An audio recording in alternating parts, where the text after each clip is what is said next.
Garrett told me he was going to be here.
All right, we'll call a regular scheduled city council meeting Monday, November 10th, 2025 to order, 6 p.m. Roll call.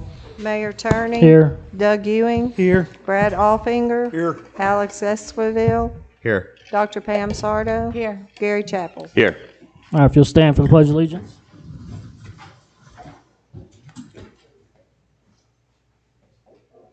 I pledge allegiance to the flag of the United States of America and to the republic for which it stands, one nation, under God, indivisible, with liberty and justice for all.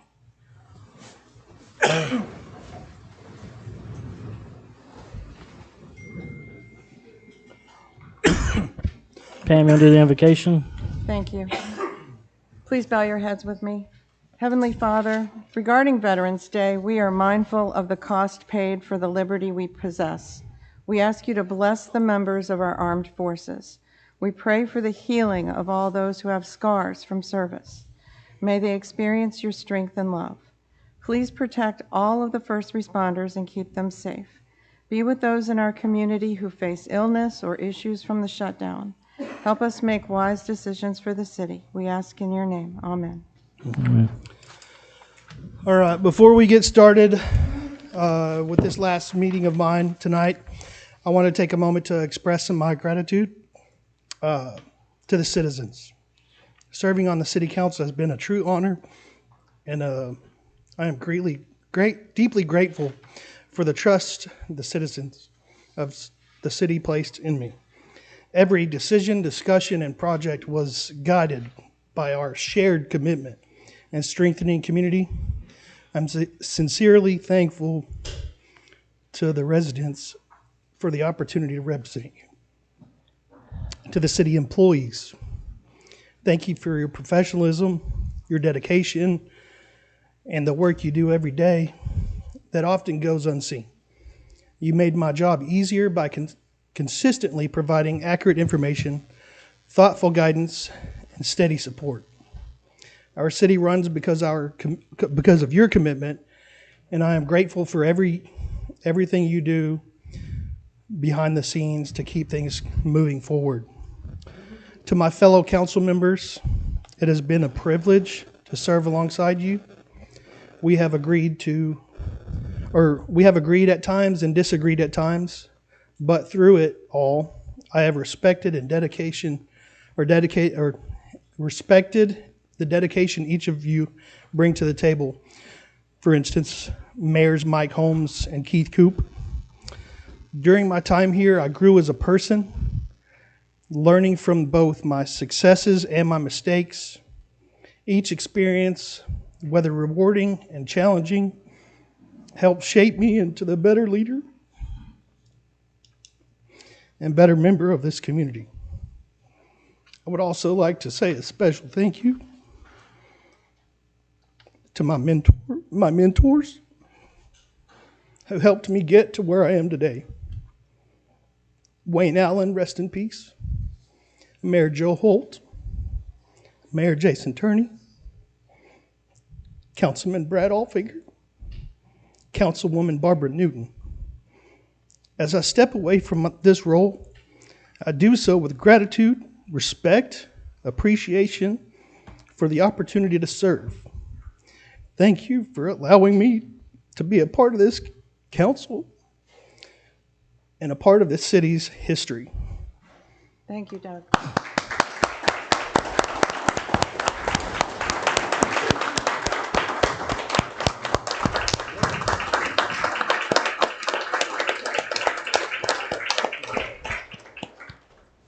Thank you.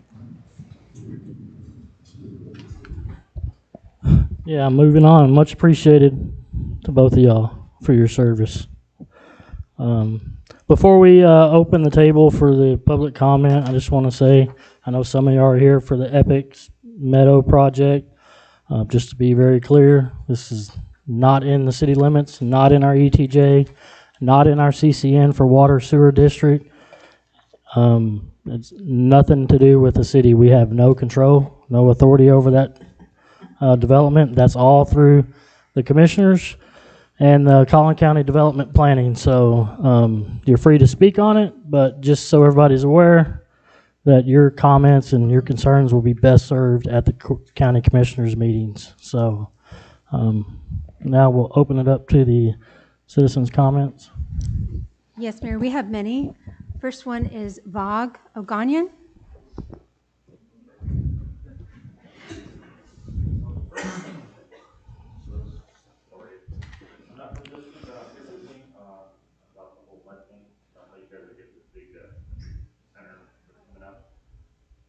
If you'll speak into the mic, please. Is there a live on? Hit the button. Oh, there we go. You can take it out. Okay, sorry about that. So why I'm here today is just to share with you the understanding of what I feel is going on here, how they're coming out with this facility that's going to be right down the street from you guys. Now, you guys are a city that understands what it takes to make a city run, and I'm here to tell you a little bit about Islam and how it's going to affect your societal aspects of everything that's going on here. I'm an Armenian. My background is Armenian. My parents are from Iraqi and Iranian descent. Long time ago in 1915, there was the Armenian genocide. I don't know if you guys are aware of that. More than 1 million Armenians were killed in a place, small little village of Armenia is what we call it, right? They were almost exterminated in 1915. Thankfully, it ended around 1923, and that was all under the Ottoman Empire. Now, the Ottoman Empire was the epitome of what we call Sharia law, right? The Ottoman Empire was the best place to be for quote-unquote Islamic understanding and knowledge. Excuse me, I'm not a great speaker, but what happened back then is what seems to be where we're headed now. So Islam is not truly a religion of peace. It is a religion of peace when it's not the uppermost. So in Islam, their goal, not necessarily the people, Muslims are not what we're talking about here today. Today we're talking about Islam. Their goal is to become the uppermost, so until that moment happens, they will be nice to you, they'll shake your hand, but the minute they become the uppermost, they'll do what they did to us. The Armenian people were literally exterminated. We were ravaged. We were walked in the Syrian desert till we died of hunger, starvation. They hung Christian females to posts and lit them on fire. as candles, just like Nero did at the time of the Roman era. It's not all just nonsense. It's true factual things that did take place. Once they get to a certain point in a culture, they start to ravage it from within. So, excuse me, get a little nervous and a little worked up. But understanding what their whole intent is not the typical Muslim that you come across. They're all good people. They love one another. They love you. They'll tell you they love you. But when they get to a certain point where they have to do a certain thing, they're going to be forced into it, whether they like it or not. And the problem that we see in society is they don't speak up against it. So I'm hoping that you guys will understand it and see it and try to sort of at least lend a hand to Collin County to be able to force it away and out of your communities. Thank you. Thank you.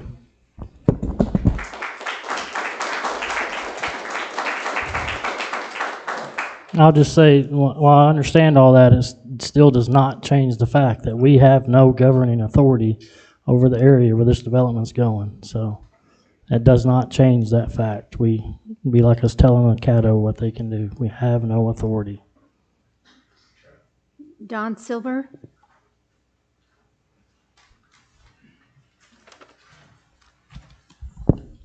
Thank you for letting me speak tonight. I'm a resident of Collin County, and I feel the city of Josephine, if it doesn't have control or authority, can have an impact by sharing its views with the city, with the Commissioners Council. Back when I had a good back, I was able to play golf. I played with friends. Sometimes one of us would make a bad shot, and we'd turn and say, "Can I have a mulligan? Can I have a do-over?" We'd say yes. Unfortunately, with real estate developments, we don't get a mulligan. We've got to get it right the first time. So I asked myself, if I was on the city council, what would I want to know about something in Collin County that was affecting me? I came up with 8 questions. First, how would the development affect the adequacy and cost of the water supply, sewage, and power, since everything ends up being related, whether it starts out that way or not? Second, would emergency services, 911, fire, and police be affected? Would it be sufficient for public safety? What would be the short-term and long-term effect on property values and, in turn, revenue from property tax? Fourth, would the development make the area more desirable or less desirable for future residents? Would traffic, additional traffic, be a problem with congestion as well as safety? The last 3, are there environmental issues we haven't thought of yet? Have there been any unintended consequences that have come forth so far, and will there be more? And finally, what will be the results of the Attorney General investigation, should that affect us or not? So a mulligan is when it makes it appear that it never took place, the mistake.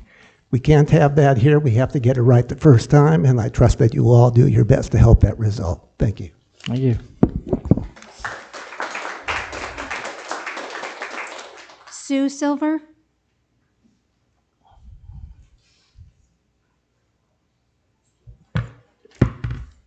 Thank you for the opportunity to speak tonight about the Double R Mud 2A Meadow development.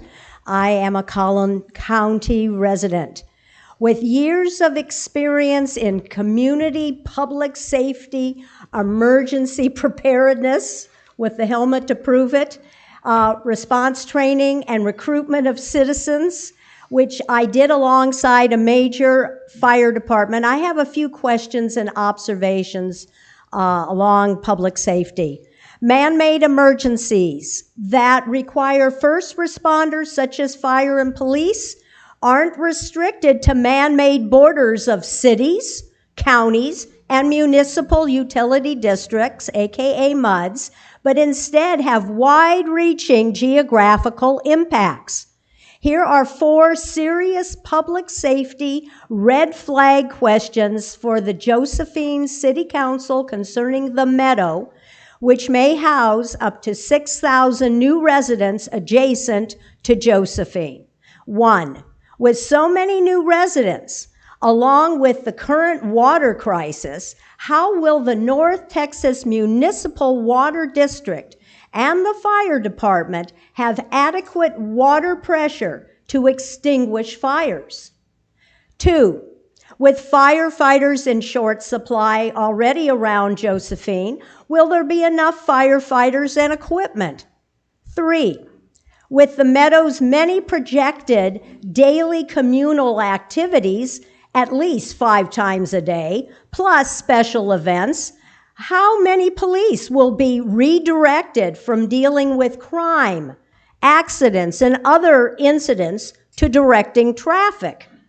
And number 4, with its current design as a compound with only one entrance, will the Meadow have multiple entrances and exits for public safety, especially in emergencies such as fires and tornadoes?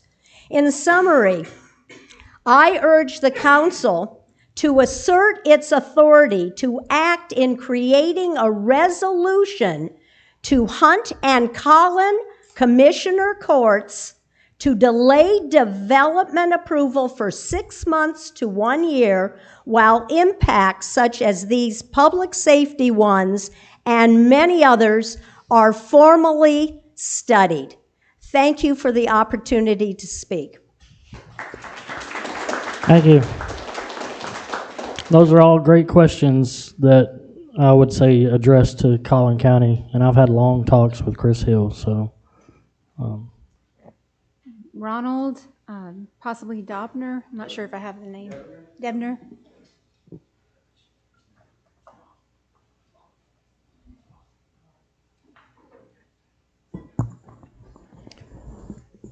I appreciate the opportunity to speak tonight. My name is Ron Dubner. I live in Plano. And I have been studying Islam for a number of years, the political side, and understand what the Muslims who desire that we have a country that is a Muslim country right here in the United States. The Muslim Brotherhood, and this is what I think we need to understand in the whole public and this council, that we have a serious problem for this country. The Muslim Brotherhood has developed a plan, and that plan is in writing, and it's called an explanatory memorandum. And I will be glad to provide this copy to anybody who wants to see it. But it sets forth exactly what the Muslim Brotherhood intends to do to make this country a Muslim country. And in that plan, it specifies that it is a process of settlement, which we're having right here in Collin County. And it's to eliminate and destroy Western civilization from within. They will become part of the community, they will vote, and they will take control. And it's the intent to do so, to eliminate the Western civilization and to allow God, their God, to be victorious over all religions. And it's happening here in Collin County, because if you read the entire plan, there is a requirement that there be Islamic centers. That's key to this whole plan. And what do we have? We have the East Plano Islamic Center. It is 99% sure a Muslim Brotherhood operation as part of the plan to take this country into Islam. We are seeing in all these other towns that you have that are around here, and I'm sure you all know that there have been a number of Muslim or Islam mosques that have been created in the small towns. And I think it's very important that you not just consider that you don't have authority. You are a citizen. You need to speak up. You need to have people who understand the issue that we're facing. This is a critical issue. And it's going to affect your town because there are going to be a lot of Muslims living here that are going to be moving into this city too. It's going to destroy your property values. People are going to move out. If you look at what happened in Dearborn, in Hamtramck, Michigan, it's a disaster for anybody who's not a Muslim. So I urge you to work to use every legal means to prevent the takeover of our country. Thank you. Thank you. I can, just one point, I can assure you, they won't vote in the city of Josephine. Mike Madden.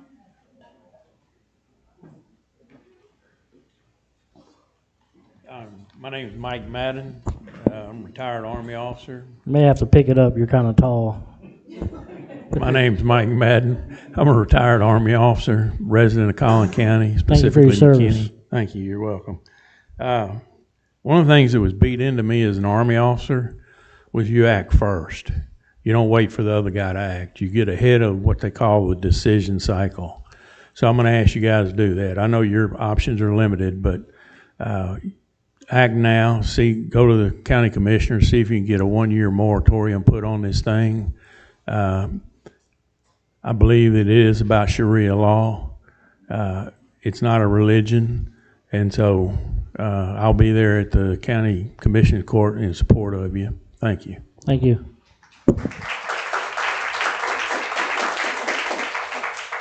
Jeff Hall.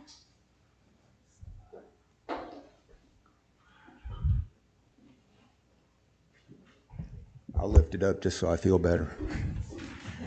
Council, I appreciate you letting me come in front of you today. My name is Jeff Hall. I'm a native North Texan, been a resident of Collin County since 2017. As such, I have a vested interest in the safety and the quality of life for all North Texans. And I do hope to see you at Commissioner's Court because I will be there. The latest conceptual study reveals that the Meadow has only one entrance into their development. This entrance will be served exclusively by County Road 695, which I believe is shoulderless at this time.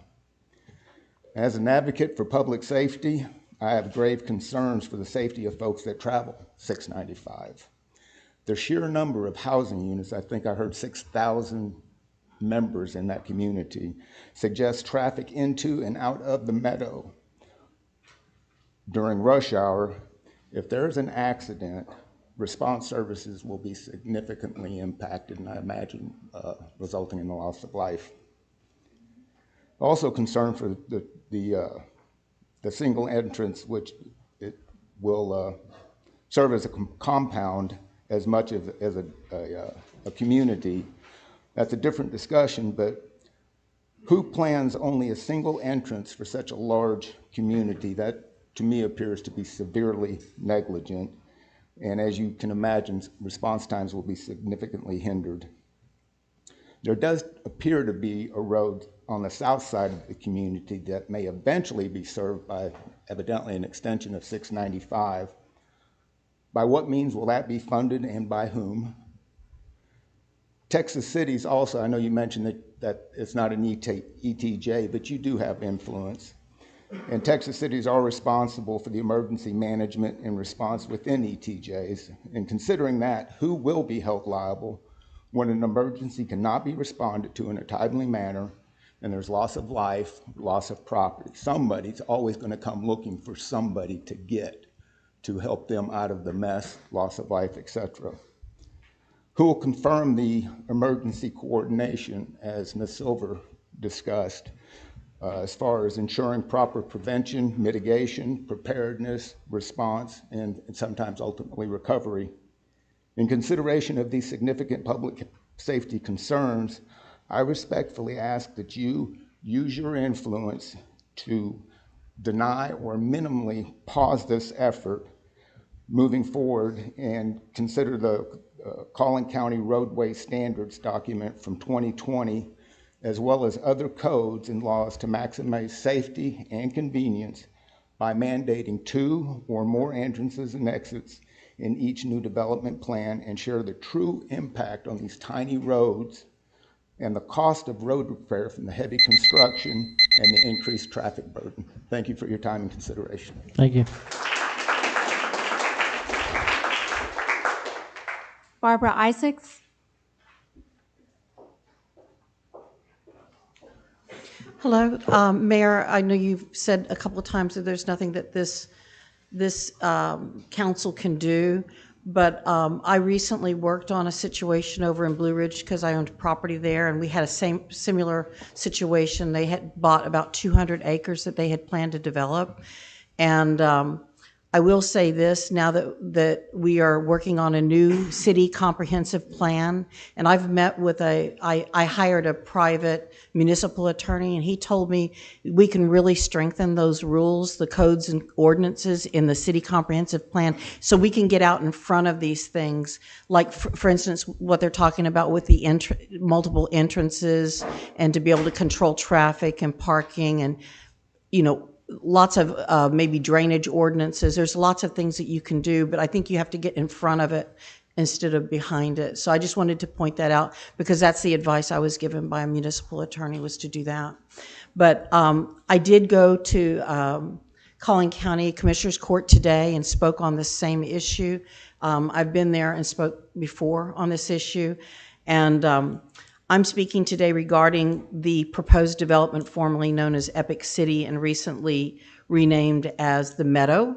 And I also understand they also go under the name the R 2A Mud District. I don't know if you're aware or not, but Attorney General Paxton has a team of investigators that's looking into the possible violations with the State Securities Commission Board that's involving Community Capital Partners. Community Capital Partners is the financial arm for Epic.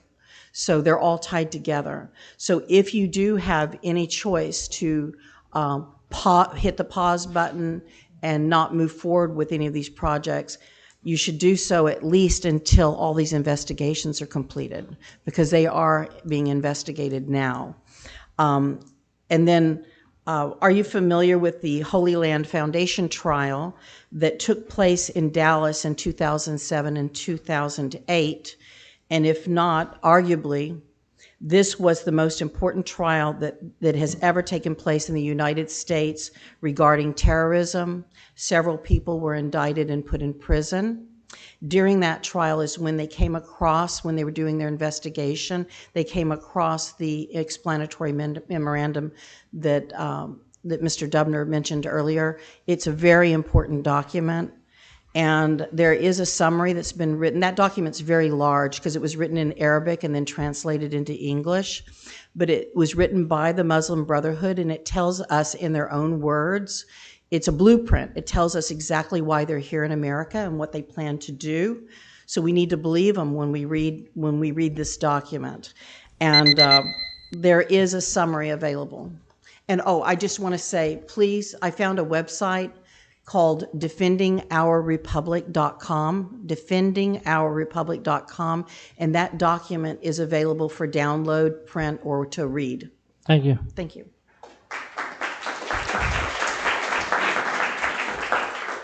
Dave Scott.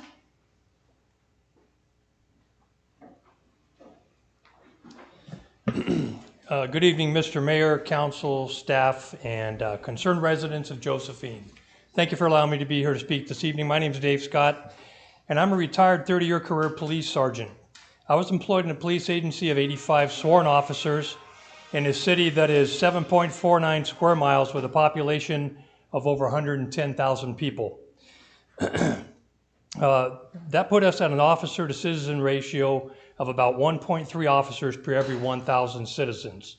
Thus, I am intimately familiar with the draw and excessive demand for service that a dense population puts on police services and other city services. My parents reside here in Josephine. They are present with us here this evening. I am requesting that you deny or take a one-year pause before voting on any new zoning or development requests, even if outside city limits. You need time to review any unintended consequences and untested uses of new MUDs, including the R Mud 2A, also known as, we've heard earlier, the Meadow. It is easier to prevent issues than it is to try to fix them later on. Regarding the Meadow, which will be presenting its plan to the Commissioner's Court very soon, how will you collaborate with Collin County and Hunt counties regarding unmet police and deputy needs? It will be specifically Josephine's problem due to mutual aid and cross-geography coverage.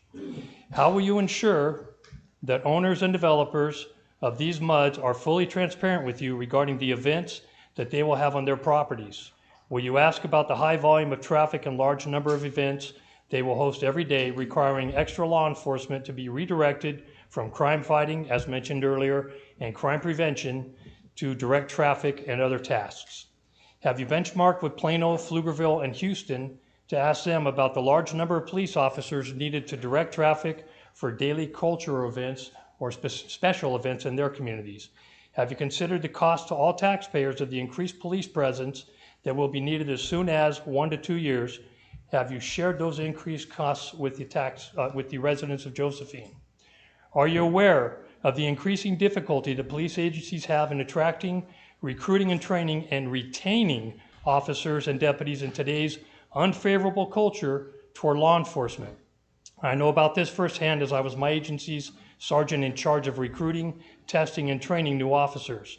This will cause a delay in keeping up with the demands placed upon your local law enforcement agency. Will county tax rates increase so that unincorporated ETJ areas can have sufficient police deployment and coverage? Are taxpayers able to absorb those increased taxes for increased police services?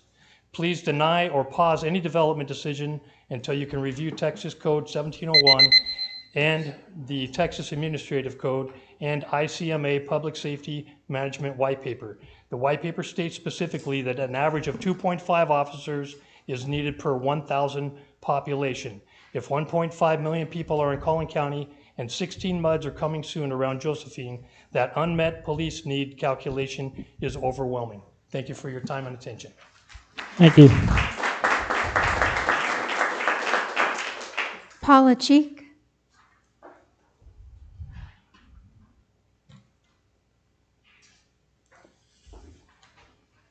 Good evening. I'm a Collin County resident. The Islamic roots of terrorism, their greatest weapon is our tolerance.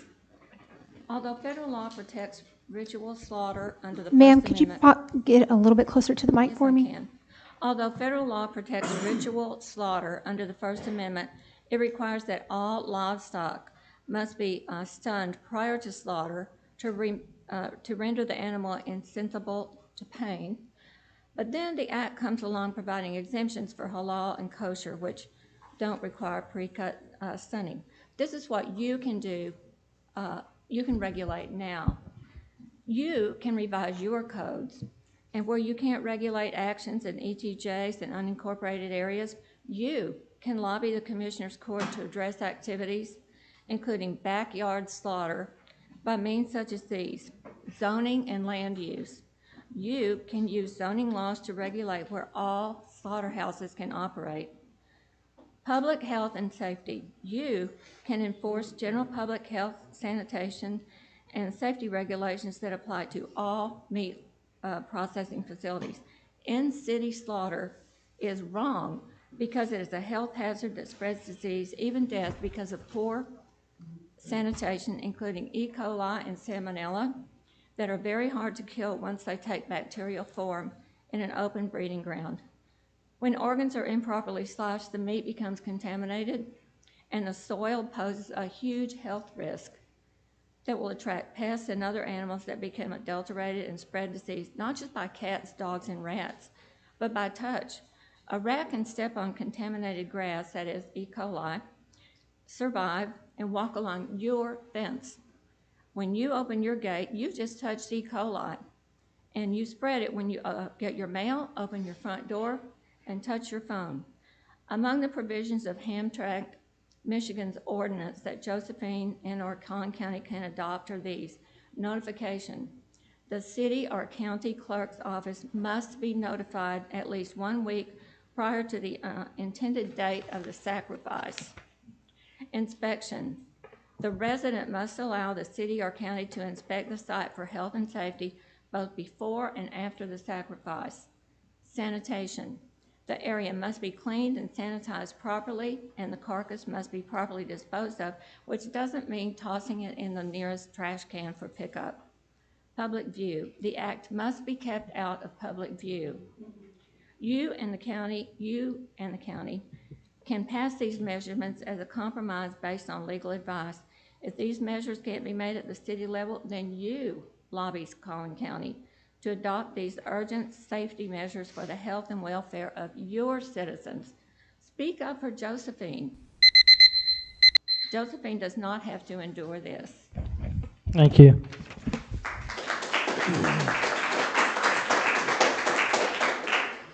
Lee Moore.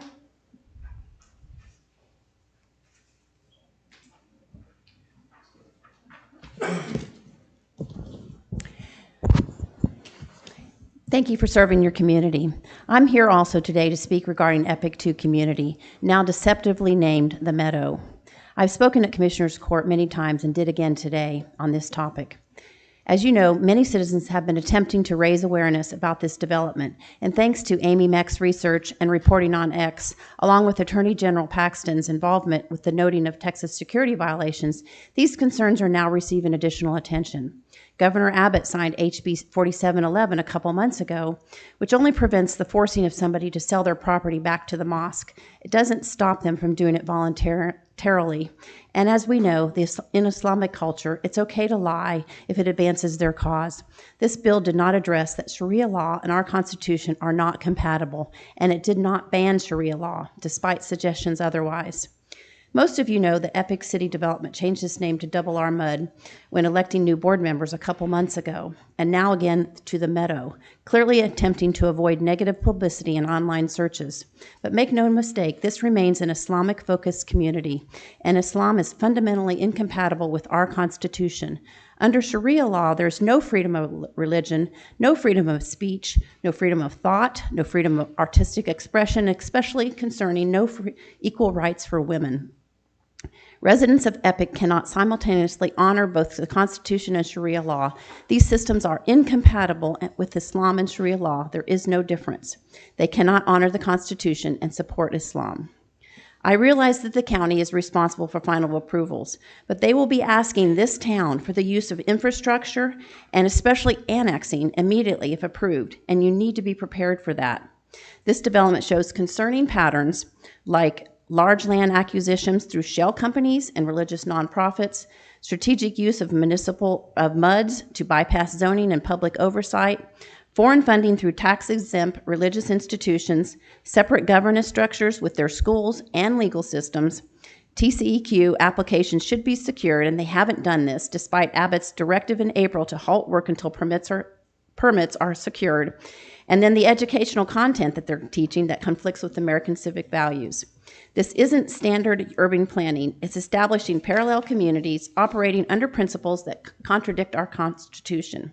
But you have a choice. Make sure TCEQ has done the proper studies and they are approved. I urge you to reject any movement of this community until all of this is done beforehand.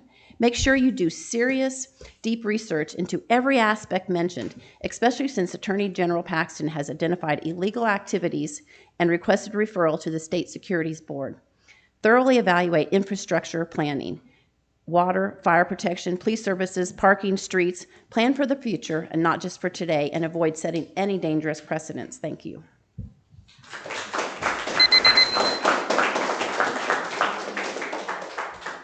Jessica Halsey.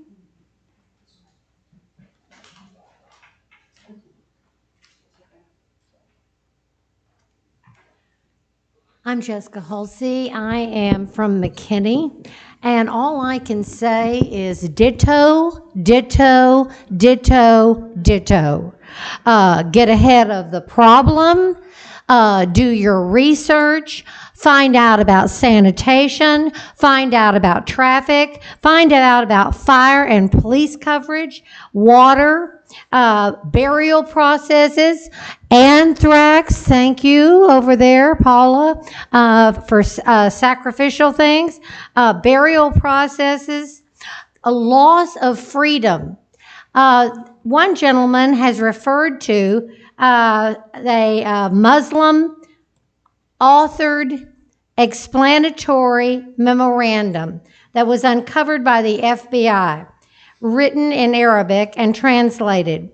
The Muslims' words that they wrote about their intent of being in America are this, and I quote, "Muslims' work in America is a kind of grand jihad in eliminating and destroying the Western civilization from within and sabotaging its miserable house by their hands and the hands of the believers, so that it is eliminated. What's eliminated? Western civilization. That's what we live in. And God's religion, their religion, is made victorious over all other religions. End of quote.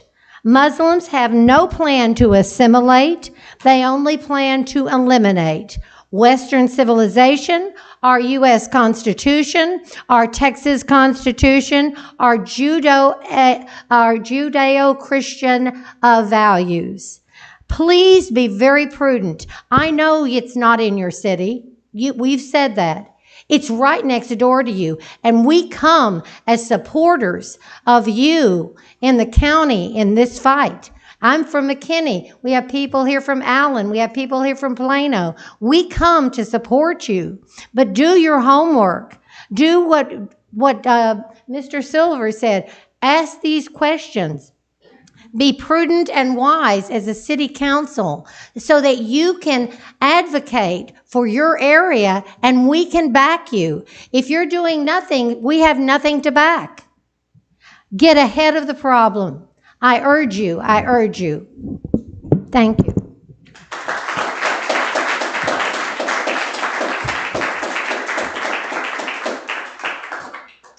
I have a resident on Chuckwagon Drive. I can't make out the name.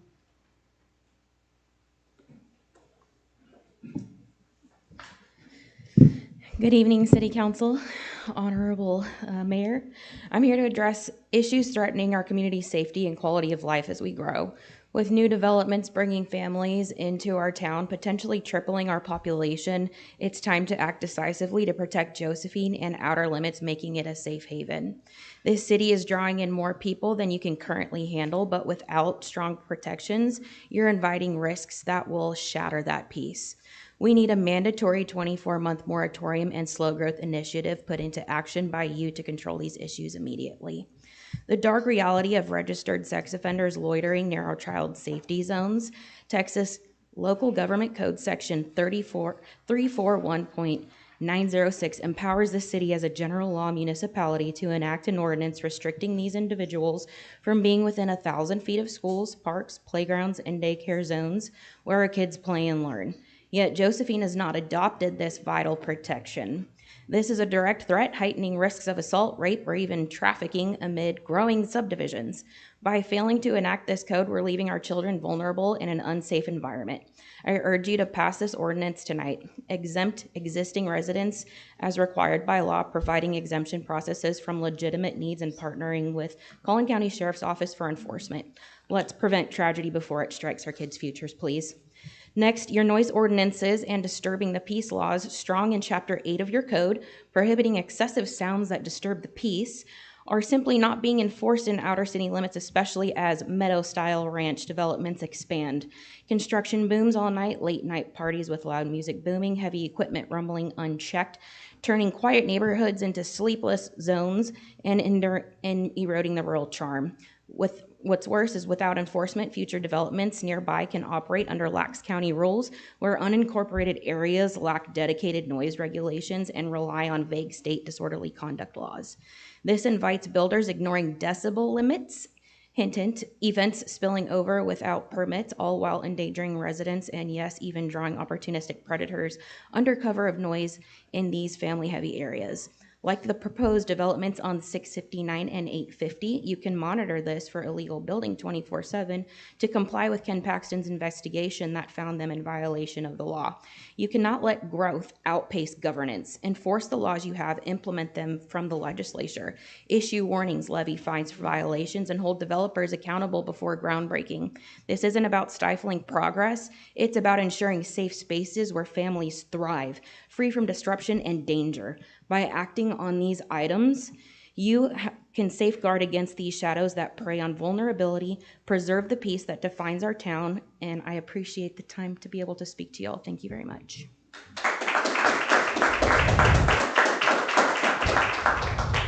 Shauna Shaughnessy.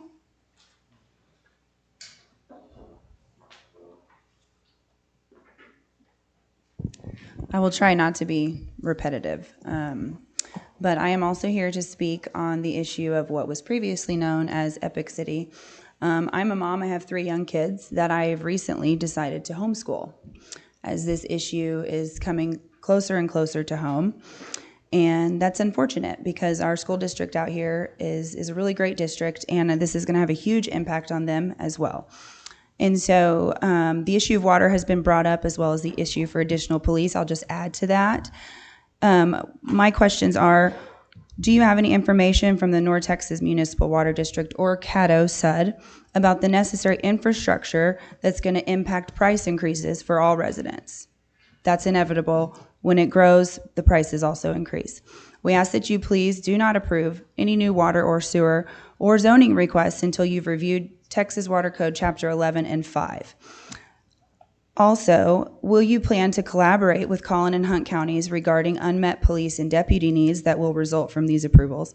And have you considered the cost to all taxpayers for the increased police presence that will be needed as soon as the next 1 to 2 years? And when will that increased cost be shared with residents? According to the ICMA Public Safety Management White Paper, an average of 2.5 officers is needed per 1,000 population. If multiple MUDs are coming soon around Josephine, the unmet police calculation is overwhelming. Fire safety was already talked about. I won't go through that again. Another big concern is the infrastructure and roads. It's common knowledge that construction projects of this magnitude will bring a huge presence of construction vehicles on our roads, impacting not only the safety of current residents, but the severe damage to our roads. Will current residents be responsible for paying to repair the damage done to our roads during the construction of this new development? Similar developments in the Metroplex report daily events with thousands of people. How will all of the increased traffic impact road safety for current residents? Please review Property Code 207 and 209 regarding housing rules that will impact the community at large. I understand that we have been told several times that you guys have no power or control of this situation, but many of us obviously disagree, and we definitely will ask that you please consider the impact of all of your decisions on citizens. It's easier to prevent issues than to try and fix them later. Yes, it will be the Commissioner Court's decision, but Josephine Council has a duty to advocate for its current residents. This is why we ask you all to create a resolution to appeal to the Commissioner's Court that they put a pause on approval for this MUD until all issues are reviewed and resolved. We believe that the Collin County Commissioner's Court will give significantly stronger consideration to a resolution coming from our city officials such as you all. Just real quick, my sister and her family live in Prosper, which is part of Collin County, next door to a Muslim. They have thrown baseballs that my nephews have hit over the fence back into their yard covered in dog feces. They have thrown a dead rabbit into our yard and their yard, and many, many more things. These people are not our friends. Thank you.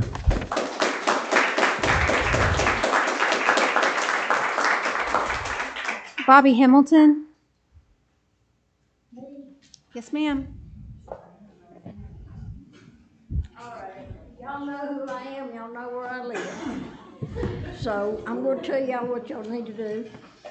If y'all go down or on 1777, you turn on Maple, you're entering the ramp to Yates Raceway. That's where I live. We have anywhere from 6 to maybe even 10 children. The youngest are 3 years old, they're twins. And y'all, not necessarily y'all, but some folks come down my raceway too darn fast. And these kids, although we try to tell them something, but they're kids, y'all's kids probably perfect, ours are not. And they run out in the street if they see their grandfather or grandmother live across the road, or my neighbor across the road. They run out there to greet them. And here comes people down here ungodly fast. Plus, I'm an old woman. I walk down the road staggering. If they run over me, I'm going to tear their tires off. But thing of it is, if y'all don't do something about these cars speeding down through there, and when you get that red light out there, it's even going to be worse when you get it on 1777 and 6, because they'll be cutting through Yates again. But if y'all don't do something about it, then one of my kids gets hurt.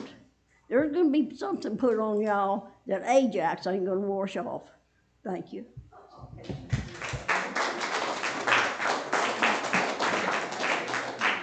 Micah Phelps.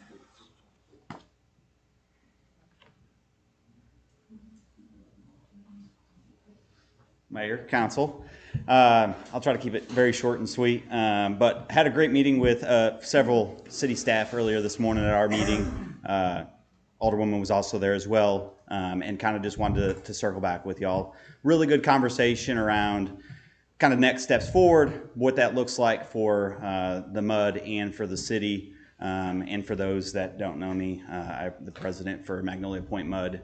But kind of what that looks like, and Lisa and I had a good conversation around how we can kind of work together to continue to move that needle. There was some talks around additional contracts and things that can be put in place to obviously help eliminate some of the questions of why and things of that nature. But one thing I do want to come here today and request is for an additional meeting between our MUD and council. We kind of discussed in the format of a subcommittee, so a subcommittee of council and a subcommittee of our board of directors as well. And that way we can sit down and hash out some of the differences and agreements on both sides of the table, and continue to move that needle in the right direction to a resolution. Like I said, after our meeting today and our discussion, I think there's a lot more positive than negative at this point. And making sure that we continue to move that. But obviously with several new council members coming in, we'd like to continue that conversation, and would like for y'all to consider that basically into the beginning of next year. We're looking January. We've already added it to our agenda today. We've already agreed and approved to have a subcommittee conversation with council, and we'd like that same from y'all as well, so we can set up a date here in Josephine to be able to continue that conversation and move the needle. Thank you. That'll be discussed in our executive session too, about the subcommittee, so. Perfect, awesome, thank you all.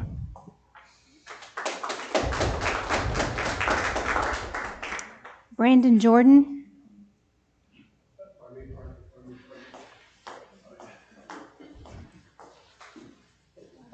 Here to provide both a verbal and a written vote of confidence for our current city administrator, Lisa Paloma.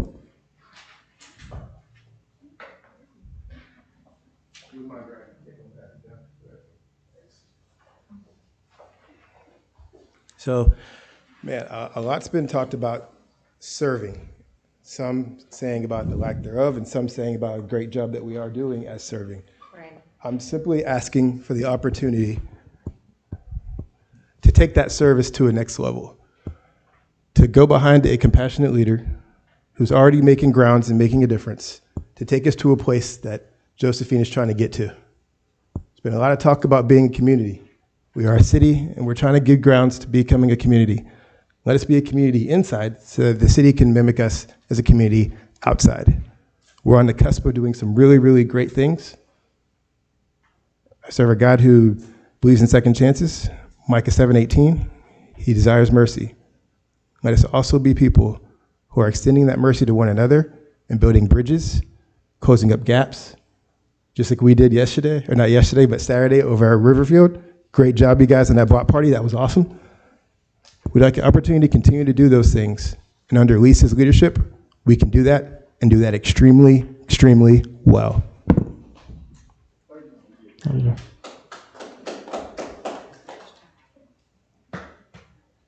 That was the last one.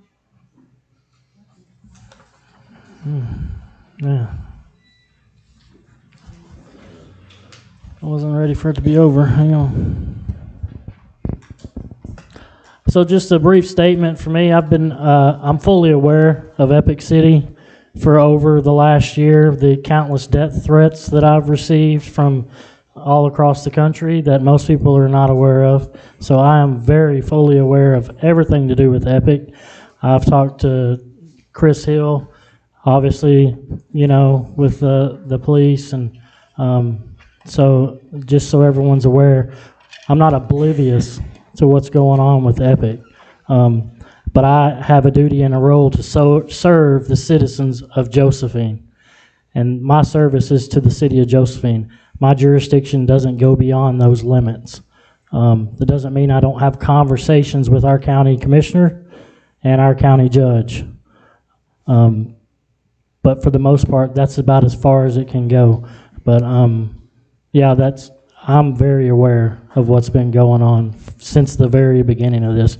And most of it's due to the misinformation that is constantly put out there. You know, we put out the correct information, and then there's questions upon questions, or, you know, all we can do is give the correct information. There's nothing we vote on. There's nothing for us to vote on as a council. We have no authority to vote on any plats, any water, any sewer. They're not going to be in our fire, our police. Those are going to be contracts that we would have to sit down, the same as we did with our Magnolia mud from the very beginning. Those are not in our plans. They're not in our water district. They're not in our sewer. They can't force us to do it. That's in Caddo Basin. So none of that. The burden for police and fire would be a mutual aid. We're not obligated to sign mutual aid. We don't have to have a mutual aid agreement with this mud district. So that's on the county. It's solely on the county in this mud district. And if they want to reach out to us as a city, the council, to help them in any way, that'll solely be up to the council and the citizens at that point. But I have never once spoke to the mud, never once spoke to Epic. I have no need to, because they're not in our ETJ. They're not in our city limits. I'm not going to go and speak with them because it doesn't, we are not in control of none of their plats and none of that. We've been in contact with the state, giving them every bit of information we've ever received. So we've been openly transparent with Ken Paxton, who I've emailed directly. So the conversations have been there. So it's not like we're oblivious to what's going on, but there's only so much power that this council has, regardless of what anyone says or thinks. So I just wanted to make everybody that's here aware of that we're fully aware. I myself can speak for me, that we and my staff are fully aware of Epic. And moving forward, we'll do the same as we've done. Whether I support it or don't, you know, really is irrelevant. I mean, I'll come out and say publicly that I don't want the mud there, but that doesn't mean I can stop it as the mayor.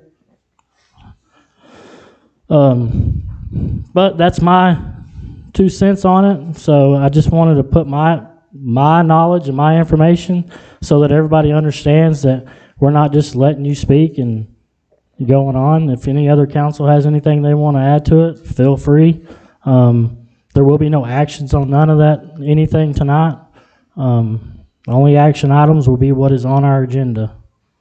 I'll open the floor to council if they want to say anything very quickly before we move on. I'll say thank you for every one of you that came out and took time out of your busy day. It is a school night. I'm sure some of y'all have kids and it could be other places, but for y'all to take time and sacrifice that time away from family to be here and to invest in our family and our community, thank you for doing that. Thank you. Well, this is Texas. We want to keep it Texas. Yes, ma'am. And I want to say that I'm so sorry that you're getting those down. It ain't your fault. No, I know, but that I just want to be transparent, and I assure you, I'm well aware of Epic. That is the reason that we're here. We want to protect you, the council, the sheriff's department, everybody, all these families in Josephine deserve protection. So, I don't know if as I mentioned earlier, looking at the city comprehensive plan, I was told that you could expand it out to that area. Only jurisdiction is within our city limits. We have very little control, even in our ETJ, unless it's a mud that we are working with as Magnolia, you know. So it just gives us a little bit of control. And even if they don't want to be in our city limits, and if they were in our ETJ, all they got to do is write a petition now with that new state law, and voila, they're out of our ETJ and they can do whatever they want. So the benefits in the developer's hands as far as that new law. So all our complaints and concerns need to be going to state level. That's where all this needs to be addressed. We're also working on it on a national level as well. Thank you. Yeah, I just want to say thank you for your guys' time. You were heard. All right, well, moving on. If any of y'all don't want to stay for the meeting, I'll pause for a couple of minutes so y'all can clear out, or you can stay. You're more than happy to stay for the entire meeting, but I'll give 30 seconds or a minute. And yes, yes.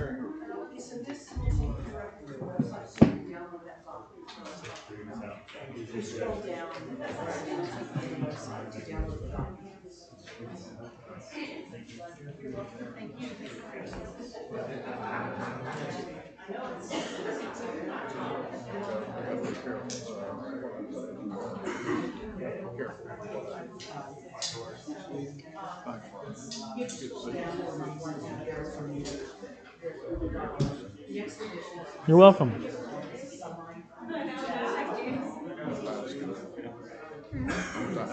At Woodrow Wilson. At Woodrow Wilson. That's where I went to see Wild. Actually, he's my sister.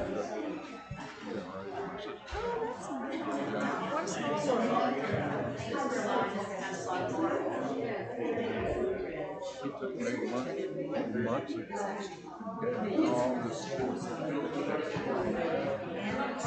represented St. Paul. And they moved. With the new laws, we can't annex nothing unless you petition to be annexed. With the city cannot annex any. We can't just go in. They have to petition. Yeah. If it was that simple, but it's.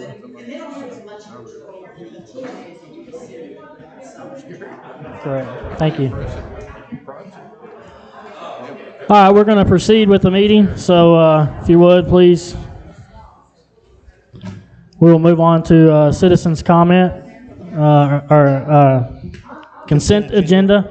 We're not doing that again. Oh.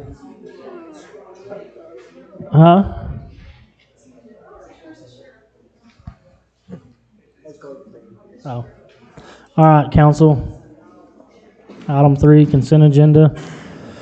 We have questions, discussion? I have a couple of little questions. At the last meeting, Brad made a motion to review the dispatch call data by month for Magnolia Mud and city limits, and to discuss why certain and detailed information couldn't be released. And Alex made a motion to have neighborhood checks added to the Josephine Police Department monthly report. I see that there is one extra piece of information tonight that's on the counter in front of us. I just didn't know if there was a delay when we're going to be able to do that. I know that there's also an item later in the agenda. Jeff will have the answers in that when he talks about it then. All right, that's good. All right, then that's all I have. Just want to make sure I got that done. Any other questions? Need a motion? I'll make a motion to approve the consent agenda. I'll second. Are we voting on the deal? Okay.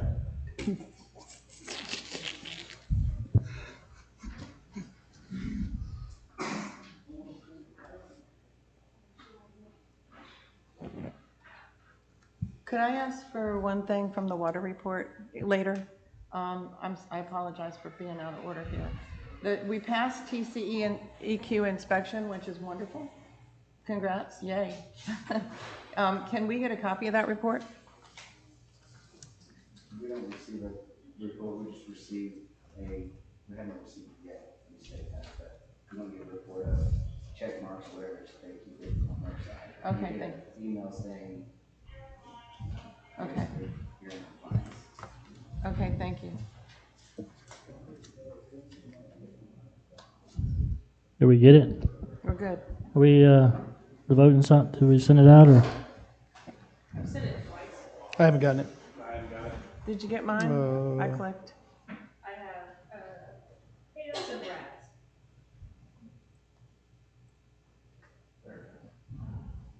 I know, get it. Where was it?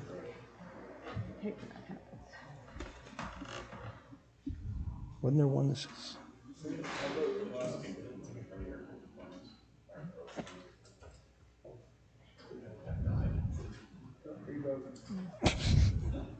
I made the motion. Pretty sure I approve it. May need to refresh your browsers since we were Yeah, I'm gonna close it in real an quick. hour not using them. Did it come up or where we at? I'm gonna do it. I'm gonna do it by hand if it ain't gonna work. And I'll sit here all night waiting on votes. All right. So is it all four? All right. Here we go. I just got it. All right, moving on to item 4, new business. So receive an update from project manager. Was it Bob? Bob's here in place of Ethel.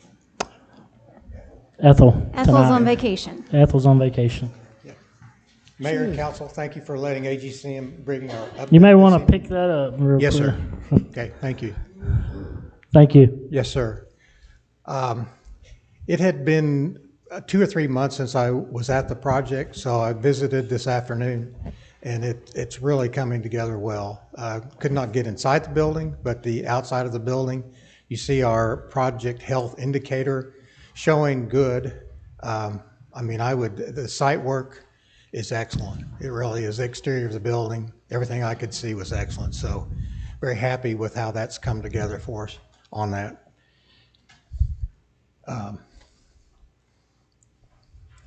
The current state of conditions, you can see that several of those items are now 100% complete. What I could see on the exterior parking striping, the fencing, landscaping, very good job on landscaping, and the flagpoles are in. So we are well along beyond the percentages you're seeing there now into November.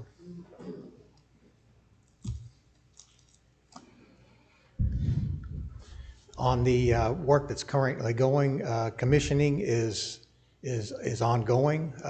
Commissioning the generator started today.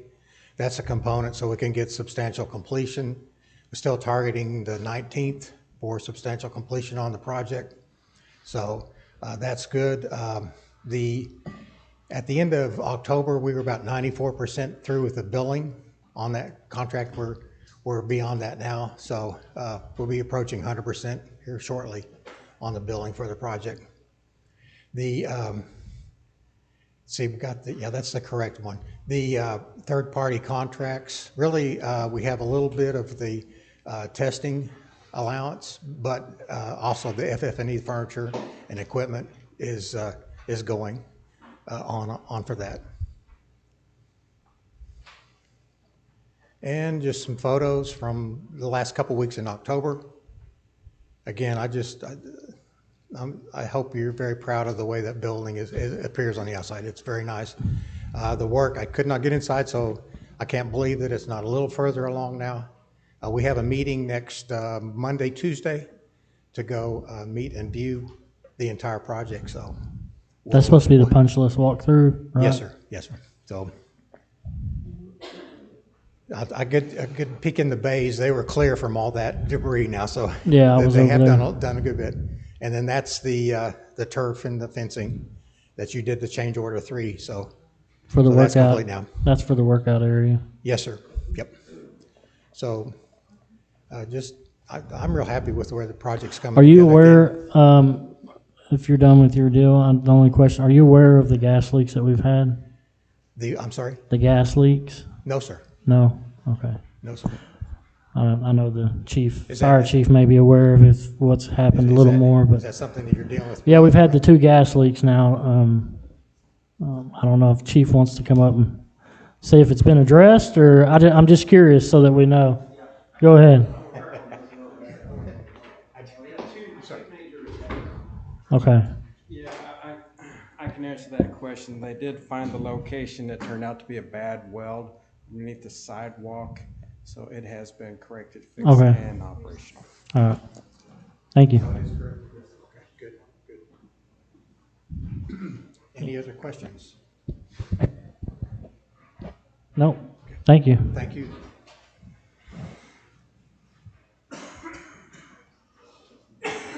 Council, no questions. We have a motion to accept the monthly report. I'll make a motion to accept the monthly engineering report from AGCM. Do we have a second? I'll second. We're doing the all in favor, right hand up. All right, all in favor. I'm really disappointed in this freaking voting thing. All right, item 4.2, this is the Dunway engineering report. Jacob's here, obviously, to go over that. Yes, sir. Good evening, Mayor Council. Jacob Dupuy with Dunaway. So on the development front, actually had some very recent conversations with the developer for the Morgan Farms Phase 1 project. They're actually looking to submit their final plat here pretty soon, working with Miguel. So the ideal scenario is that it'll go to P&Z in December for the final plat, and then it'll come to you guys in January for final approval. So they just talked to us about it today. We'll see if they get all their stuff submitted next week to make that timeline. So just potential upcoming item. On the construction projects, we've actually been pretty fortunate, kind of a mild start to our winter, so everything is moving along pretty well. Both wastewater plants are rocking and rolling, along with our 12-inch gravity sewer line on Milton Street. And then we also had our contractor more fully mobilized on the North Texas meter vault improvements. So that's actually well under construction right now as well. And then still moving forward somewhat slowly on the discharge permits. The renewal was previously submitted kind of at the tail end of October. They had a few questions follow up that we're working through with them. And then we're still waiting to some feedback from them on the North Wastewater Treatment Plant. And that's pretty much it. What is the completion timeline on the sewer line? We're supposed to have substantial completion by the end of this year, 12/30/2020. Are they going to start, are they going to do the road all at one time, or are they going to start on the, down here, or what's the deal? I think they'll probably do it all at one time. We can talk to them if they need to move in and get some that are kind of in bad spots, because I know they're affecting 3 different street segments, and so my assumption is that they were going to wait until they were completely done with everything, make sure there weren't any problems, and come back and kind of do all. How long will they have that temporary crossing across that creek? Probably until they're done. Because it can't be there when it rains. Yeah. So they need to be made aware of that. Okay. Yeah, we'll let them know. We'll keep them updated. If they don't, they'll be getting let know real quick. It's gonna be a 'cause problem. It's going to be a big problem. Yeah, like I mentioned, we're actually pretty fortunate on the weather so far, so we'll be keeping an eye on it and kind of let them know if they're not done.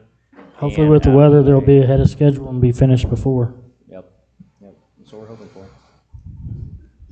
I have one quick question. Yes, Jacob. ma'am. Oh, thank you. Regarding the discharge permit for North Wastewater Treatment, waiting on the executive director, is that North Texas or somebody else? That's TCEQ. TCEQ. Okay, Yes, ma'am. gotcha. Follow up with them probably about once a week to ask where things are. The typical discharge permit process is 300 days, and we're halfway into it, so I'm just hoping it's moving faster than normal, but that is what it is, so. Okay, thank you. Any other questions? Okay. I'll make a motion to approve the report from Dunaway and DBI. We have a second? I'll second. Voting signs in favor, right hand. Voting signs opposed? None? All right. Thank you. Thank you. All right, this is item 4.4. This is Kimley Horn and Associates. This is regarding the proposed Parks Trails Master Plan. Parks and Trails Master Plan, or is it That's what's on the agenda, right? Or am I ahead of one? Where am I? Can you do them both at the same time? Yeah, this is I'm sorry, this is just the engineering report. I'll be short and sweet. Just some updates on the projects we have. Greenville Avenue, the notice to proceed was issued at our pre-construction meeting on October 20th. They're expecting to start construction on November 10th, so that's pretty soon.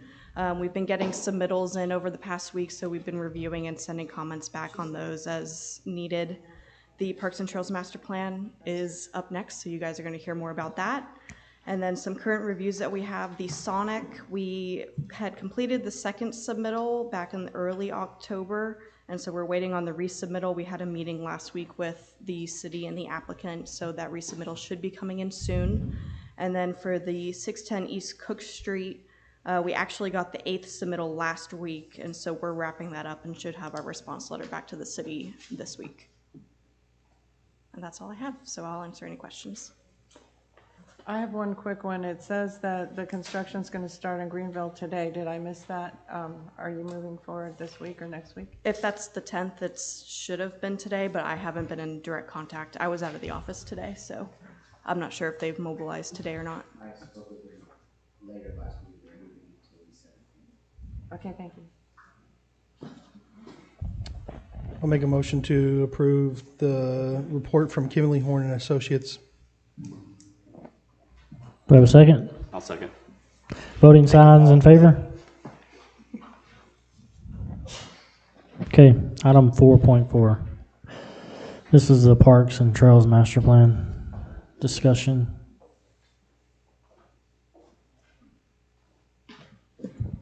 Yes, good evening, Mayor, Council. Thank you for this opportunity to present the Parks and Trails Master Plan. I'm Ignacio Mejia with Kimley Horn, and on the next slide, we're going to give you an overview of the presentation today, and then my partner Anna will go over the draft components of the master plan. But the first, we wanted to tell you like the importance of why you have gotten this plan to this point, and give an overview of the schedule for the project and the report structure, which is 6 chapters, and then the next steps. So next slide, please. It's important to have a trails and master plan because it's a guide to help you and your community plan for parks and trails for the future as your community is expanding and quality of life resonated with your community as being an important component. And part of that is we assessed all of your existing park systems. We identified what the current and future demands are for parks, open space, and trails for your community. And then through a community engagement, we were able to identify what those priorities are for your community in regards to recreation and amenities. And the benefits of having a Parks and Trails Master Plan is it establishes a framework of prioritizing investment. That could be financial investment, and that's also an investment of securing future land for some of these parks and trails. And as developments come into place for your future growth, you can help identify those zones. And also, as we said, it's a strategy to secure funding through Parks and Trails and Wildlife Department. They see that these plans are in place, and they see that public engagement was a component of this, and that you have a vision and prioritize projects for your community. And it's also a guide for policy decisions, as this will inform some of those policies, such as your parkland dedication, and also some of those fees as well. And as we said, one of the major funding sources for parks and trails, specifically parks for smaller communities, is the Texas Parks and Wildlife Department, and they have various grants that help support a community with implementing and building parks and trails. And some of the requirements are doing a data inventory, a needs assessment within your existing facilities. We did a demographic analysis and projecting your population. And another critical component is the community engagement, which we did as well. This was a 10-month project process with the data collection and the inventory, the needs, all of that was prioritized early in the 3-month process, and it included an open house where we'll go into a little bit more detail, but it includes an open house where we were able to go out to the community and get some of this initial feedback. And then in the middle, we were working on some of those vision recommendations, and now we're into the implementation and adoption. But we also had a public engagement survey in the end of July to get additional feedback. Next slide. In October 16th, we presented this presentation and this draft to P&Z, and some of the feedback that we heard was how this informs the parkland dedication ordinances, and that's great because it does inform it now that you actually can go back and review and update those ordinances, which for your parkland or also fees. And the other question was regarding the grants and funding. The question was if grants applied to city limits or also in your ETJ, and that's basically depending on the type of grant, but the focus would be inside the city limits. And then if we also worked with staff and coordinated future Collin County, regional connections with the thoroughfare in the county, in which we did. And then lastly, if we included parks analysis into this plan for your HOAs, and in this scenario, because it's very unique that there are a lot of HOA parks, we did include that into the analysis, and you'll see a recap of that here shortly. And with that, I'll let Anna present the overall of the report. Thank you, Ignacio. Good evening, Mayor and Council. My name is Anna Rader, and I'd like to go over some of the content of the report. There were 6 chapters in the plan, starting with an introduction, looking at community context and engagement, the strategic direction, and then in chapters 4 and 5, it discussed the parks and trails specifically, and then finally the last chapter looked at the plan implementation.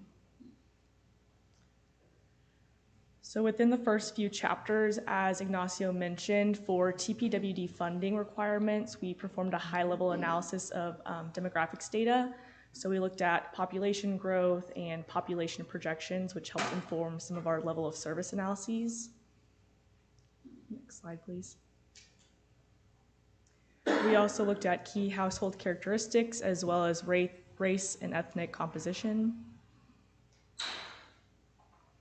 And then as part of the plan, we were asked to hold one public engagement opportunity. So in April of 2025, the Josephine Open House was hosted in conjunction with the opening of the new community center. There were about 50 participants at this engagement opportunity, and it gathered feedback on park and trail priorities, opportunities, constraints, and preferred programs and amenities. So the open house had 7 different stations that the community could provide feedback on. One of them looked at priorities for parks and trails for the community. We found in our feedback that one of the biggest priorities was enhancing natural areas and open spaces, as well as expanding programming and events in parks, and then also improving trails and connectivity within the community. Another station also surveyed residents on preferred park and trail amenities, and we found that for both of these, trails, shade and seating, and pet-friendly features were some of the most important amenities for residents. So from the feedback from the open house, we took that and helped inform some of our strategic direction within the plan. So that looked at the vision statement and the guiding principles. Once we drafted those, we took them and posted them within a community survey in July. It was open for about 3.5 weeks. It had 123 total participants with 35 fully completed surveys. And it requested feedback on those vision statements and guiding principles specifically. Overall, we had really positive feedback from the survey. Over 60% of our questions had a positive reaction, positive feedback. And we also received some really valuable input through written responses as well. So from the feedback from these two engagement events, we were able to develop a long-term vision for Josephine through both a vision statement and guiding principles. The vision statement, which there was feedback from this from the community, so we took that into account and developed the vision statement, which is Josephine will create a connected and active community focusing on family-friendly amenities, access to nature, safe recreation areas, and accessible open spaces for all to enjoy. Guiding principles were also developed within the plan to help guide the implementation plan itself. The first goal focuses on enhancing connectivity through the community. Goal 2 looks at park and trail amenities. Goal 3 looks at preserving open space. And Goal 4 covers diverse programming in parks and trails. So moving on to Chapter 4, which looks at Josephine's parks. In order to create a consistent framework to plan future park spaces, these were the standards that were developed for each types of park classification. So each park type is characterized by its size, by its service area, and by its acres per 1,000 population. They also vary in the types of amenities that they have. So for example, a pocket park might have some smaller amenities like seating, maybe a small playground, whereas a community park serves a much larger portion of the population. Therefore, it will have both passive and active recreation elements, for example, active recreation fields or walking trails. The plan then performed an inventory for the parks within Josephine's city limits and ETJ. And as Ignacio mentioned, we did look at both private parks and publicly owned parks, just so we had a broader range to look at for Josephine's community. Currently, there is only the one park within the city limits, publicly owned park, which is the Josephine City Park. It's about 1.3 acres. Most of the others are located within neighborhoods and our neighborhood parks. There were also some open spaces and linear parks identified for a total of 31 acres within the city limits and ETJ. The plan took a deeper look at Josephine City Park and performed a full inventory. So this looked at the existing amenities within the park. The inventory found that there are a lot of existing amenities, but that the biggest issue is that those amenities lack accessible routes to most of them, but found that there are a lot of opportunities for walking paths or potential recreation fields in the future. So from the inventory and those parks classifications, this park service area map was developed. It shows which areas of Josephine and the ETJ are currently being served by parks. So as you can see to the west of Josephine, there are not many parks in that area, therefore they aren't being served.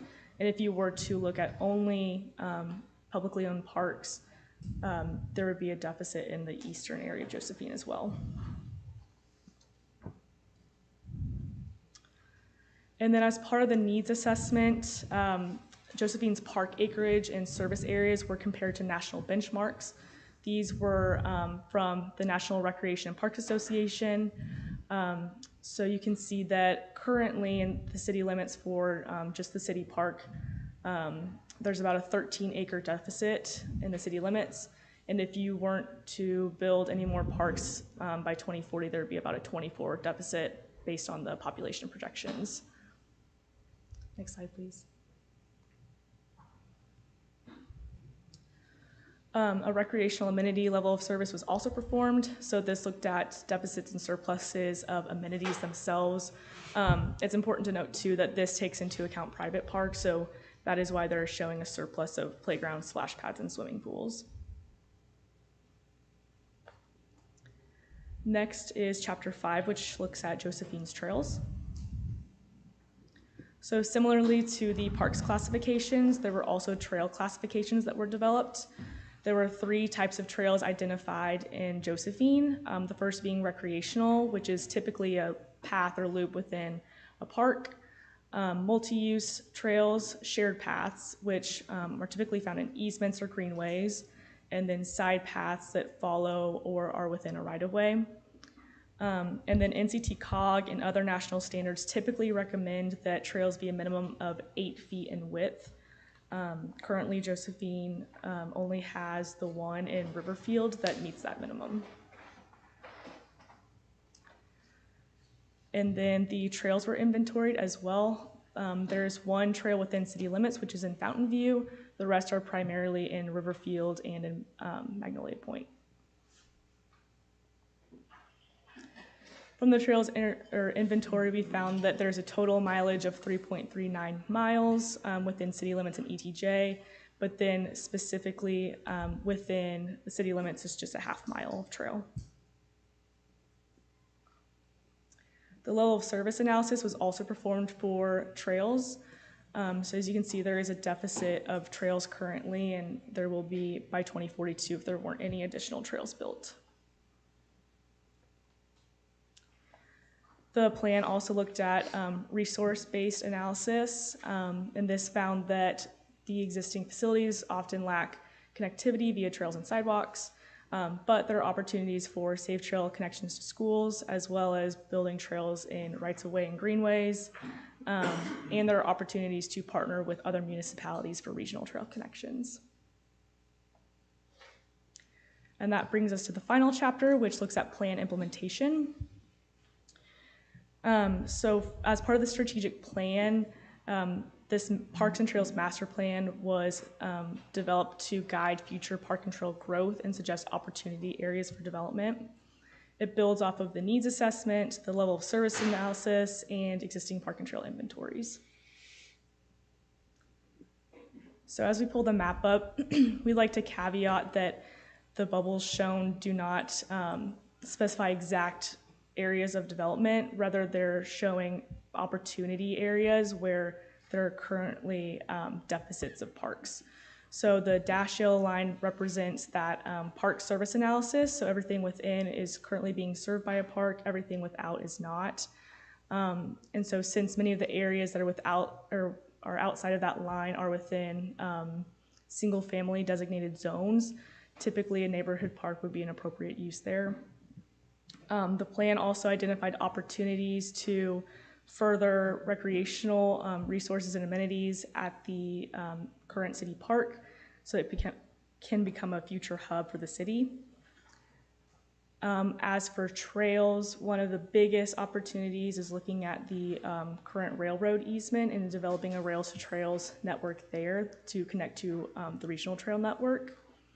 There's also opportunities along FM6 with TxDOT trails, and also connecting trails to existing community destinations like schools, the community center, etc.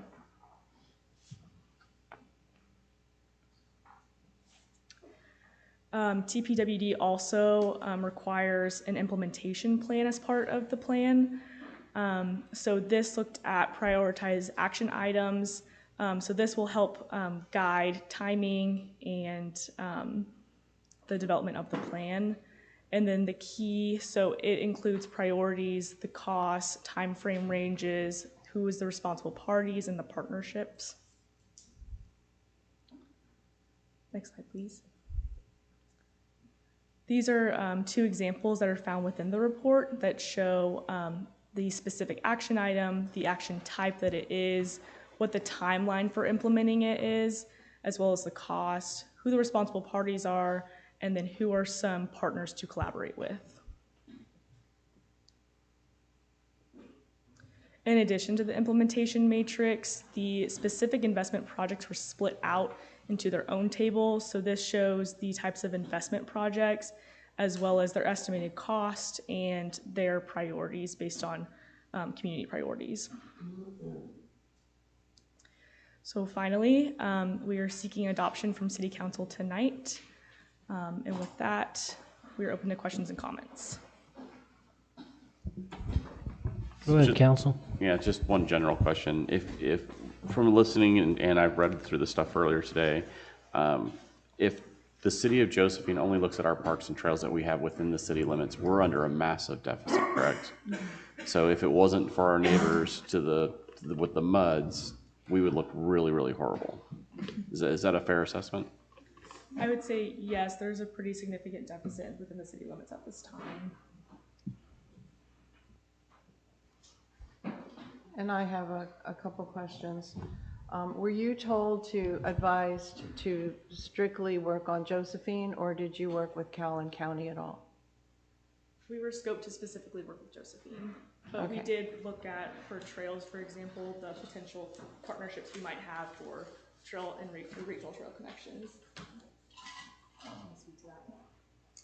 So while this plan was being developed, Collin County is working on their regional trails plan. So there was, Kimley Horn did provide their materials as they were drafting this, and Collin County took them and implemented them into their regional trail plan for this area. So the integration will be there. And the goal was to ensure that at the time Collin County makes their funding available for trail planning and construction, we pretty much have an advantage now because we're fully aligned. We're probably the most aligned city in the entire county for that. And we did reach out to Hunt County. This was a little bit later in the game, but they also expressed support and interest in regional trail planning efforts. I did go to the rail district, and I'll touch on that in my next item, but there is some integration, not directly from consultant to consultant, but we were trying to make sure that there was some integration between our planning efforts. Okay, thank you. Do you think, one more question for you. Do you think based upon this report, and I know we've applied for grants for parks with the county and been denied, is this going to help us? Oh, absolutely. And I have another question. Sure. So the Commissioners Court did present their regional plan today, and Josephine's not on there at all. They presented their parks and their Collin County Regional Trails and Master Plan, and it did indicate, as we've talked about in previous months, they wanted, their goal was to provide direction for development of countywide trail networks and to create action plans for capital investments and provide guidance for policies, particularly in smaller municipalities with limited staff. And so I don't understand where the hiccup was or what happened, or maybe they forgot to add yours. Because they did also talk about stakeholder engagement with city and towns. In the materials that they have shared so far, they implemented in alignment with us, particularly in our east to west corridors. There were some that they did not add because they wanted to focus on what they believed were the more immediate or short-term needs, rather than ours is more on a longer-term vision. Ideally with them, it's going to be that spine corridor along the rail trail that seems to be the highest priority. And from there, that sets a framework for a future network. But they did include some aspects that showed alignment with our plan, but they didn't include everything that we asked for. But Josephine was nowhere except on the map. So might you have an opportunity to contact them and say, maybe you forgot us? I will. I'll take a Okay, closer thank look you. at this. Thank you. Appreciate it very much. Thank you for your report. Thank you. So our vote tonight is on to accept the report, yes, but it indicates cost, and we don't know the cost. So I would like to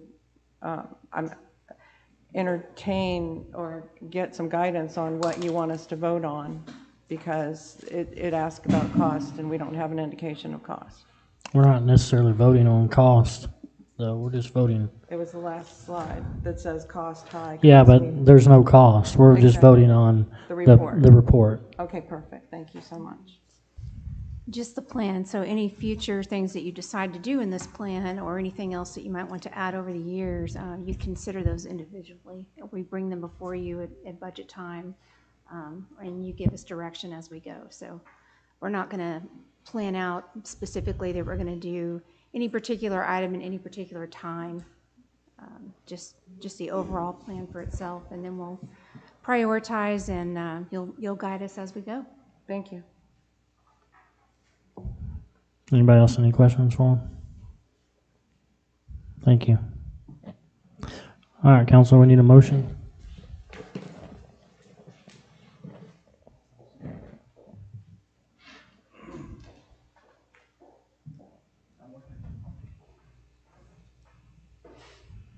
Anyone else? Was that 4.4? He's learning how to use his laptop. I'll make a motion to receive and accept the presentation from Kimley Horn and Associates regarding the proposed Parks and Trails Master Plan. Second. All right, voting signs in favor? Anyone opposed? No. All right. All right, this is you. 4.5, receive Miguel's monthly city planner report.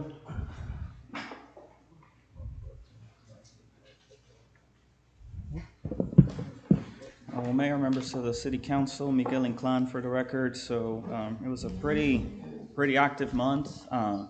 We still have those 2 concept plan cases open and under continuous review. We have a minor plat for Magnolia for their open space lot. We sent our comments. We can expect a revised submittal in the next week for final approval by the city engineer and the city secretary. There's 3 rezoning cases under review.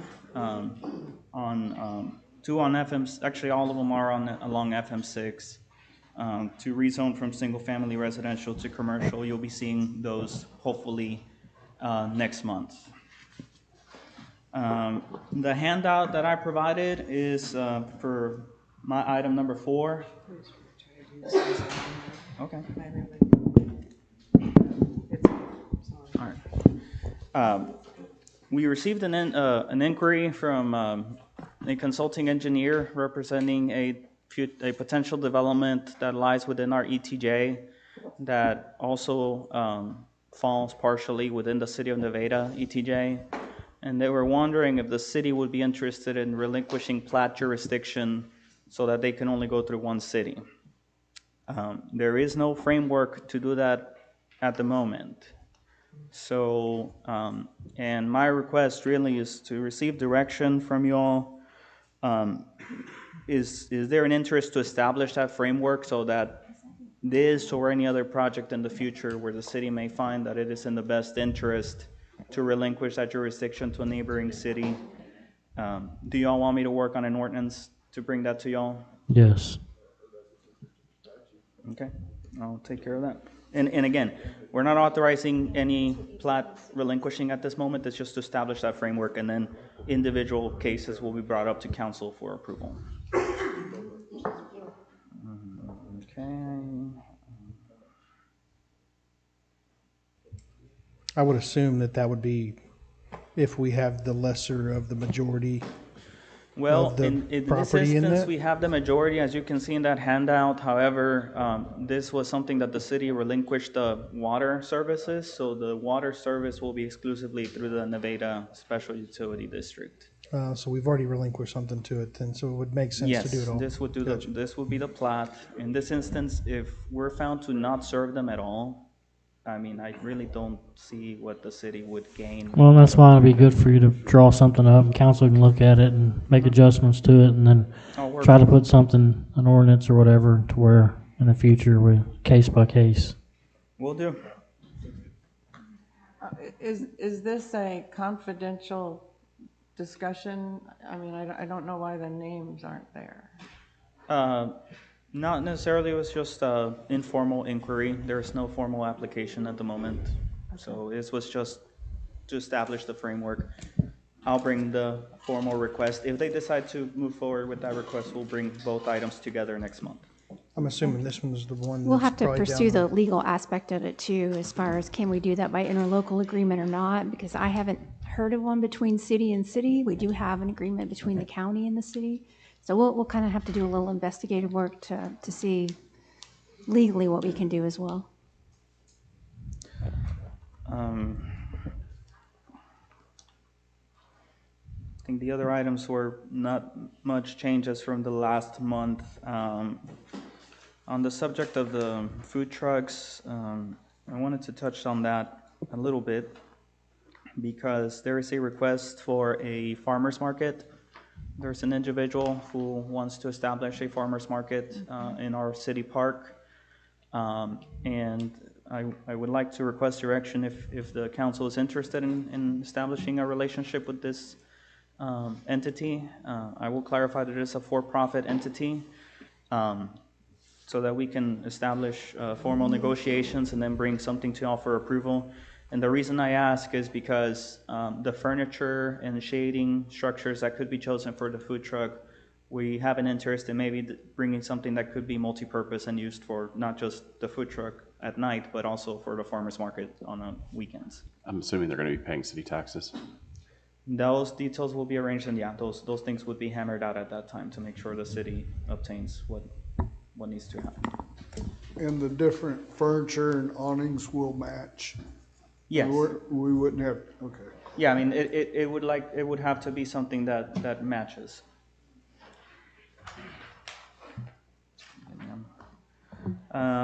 We did receive from UT Dallas their estimate, the cost for their project to review our fee schedule for planning and development applications is not to exceed $2,500. If that is something y'all are interested in pursuing, I can go ahead and get that process going to bring you something next month, and then they'll work on this in the spring. Okay. No updates from the TxDOT Dallas district. We did receive a phone call from the area engineer for Hunt County in the Paris district regarding the informal speed study on FM6. And unfortunately, based on the results of that, their recommendation would actually be to increase the speed limit. So what they mentioned was that it is best to keep it as is. If we push forward with a formal speed study, then that will trigger an increase in the speed limit. So unfortunately, there is no option at this moment to reduce the speed limit in those sections of FM6 that were reviewed and studied. Miguel, could I ask, we can get back to the resident about that, but were you also able to explain to Paris that there were mailboxes knocked down, there were accidents with vehicles? Were you able to explain that? We'll set up a formal meeting. This was solely to discuss the results. We're in the process of setting up a meeting. They're new to the area as well, so we want to introduce them to the issues that we're facing here. I don't think they're familiar with the... Okay, so does that mean it could be revisited at the beginning of 2026? What does this mean? I'll have a conversation and push for them to revisit the issue. But from experience, it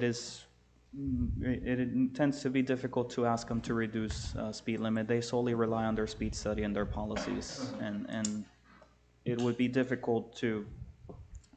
hate to say it, but sometimes the only way they do that is when there's fatalities and major accidents. Their TxDOT is more reactive than proactive, unfortunately, in our interactions with them. Thank you. The public meeting for the Outer Loop is next week. I'll be attending just to observe and answer questions. As y'all saw, the alignment was, my understanding is Nevada favored it as well. The city of Nevada signed a resolution supporting that alignment closer to their city limit. No updates on the thoroughfare plan. I went to the rail district meeting. They are looking for a new freight rail operator. There seems to be a lack of formal consensus, but it does appear the majority wants to see freight rail eventually connect to Wiley and extend, rebuild the rail line with a focus on freight rail. So there would be no passenger rail.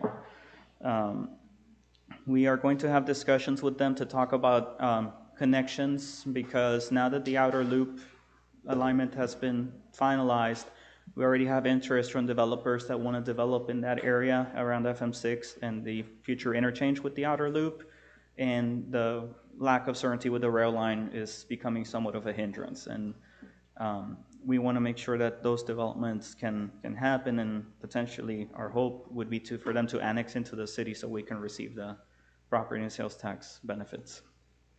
So more to follow on that.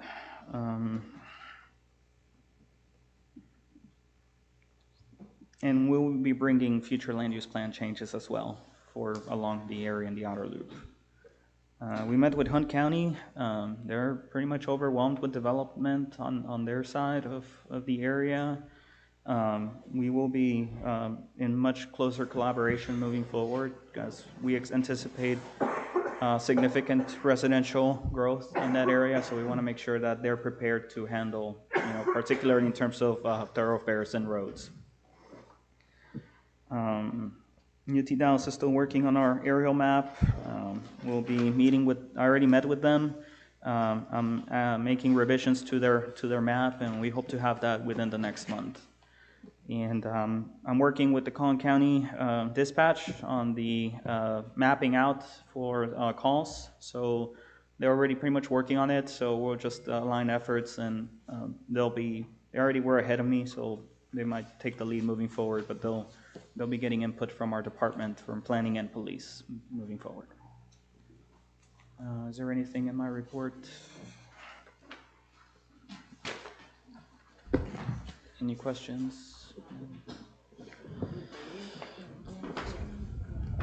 Questions, council? Nope. Okay. Make a motion to accept the report from City Planner McGill. I'll second. We have a motion and a second. Voting signs in favor. All in favor? Thank you. I just want to say, I see Miguel up there at 8 o'clock, 9 o'clock at night. This guy's putting in more hours than he should be, so you need to go home a little bit, man. We appreciate you, but I'm trying. Work-life balance. There's a lot of work to be done. Thank you.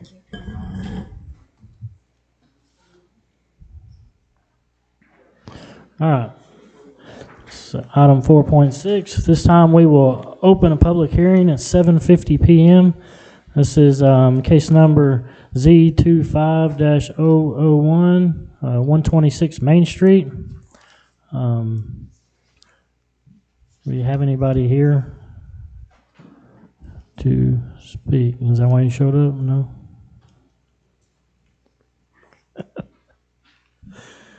Anyone here? If not, we will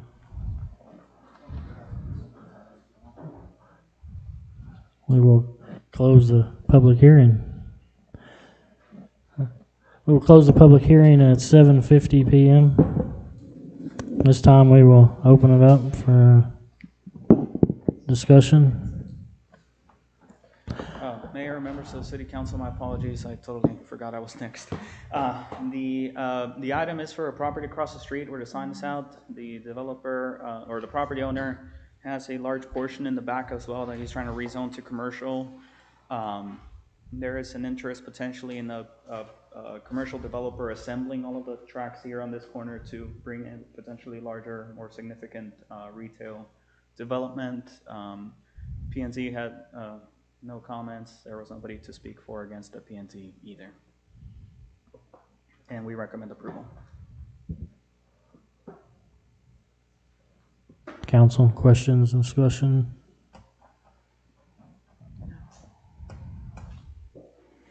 I mean, the only thing that I can say is I mean that I'm assuming that they're trying to connect to the property on the corner of 547 and. So yes, so the party who purchased the corner piece purchased two other adjacent lots, and those three properties are part of one of the rezoning cases coming up next month. Yeah. So if all of those zoning cases are approved, you pretty much have the southwestern quadrant of that whole block as commercial, pretty much, with the exception of the blue house. I mean, really, my only concern would be parking and our city events, and would it affect those, and would it affect the parking at our city hall, any of that kind of stuff. But other than that, I think it's a good idea.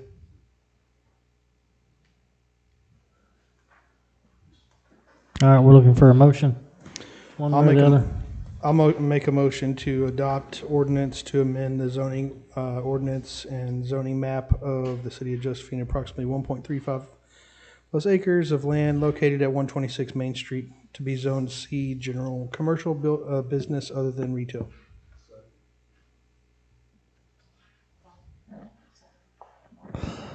Voting signs in favor? Huh?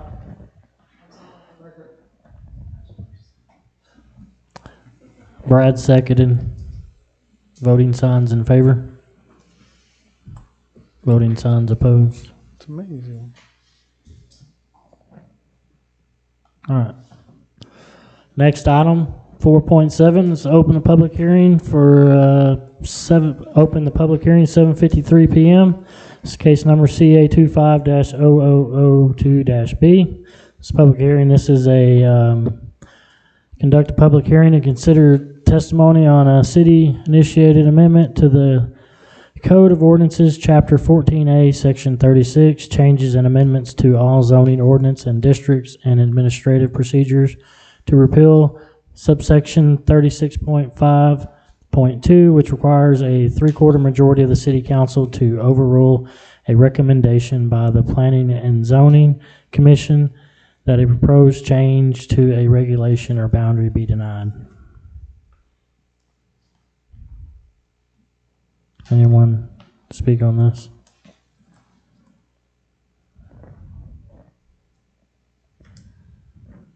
Nope.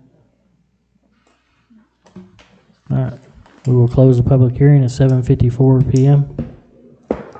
Mayor, Council, this is a cleanup mandated by state law this is a cleanup mandated by state law.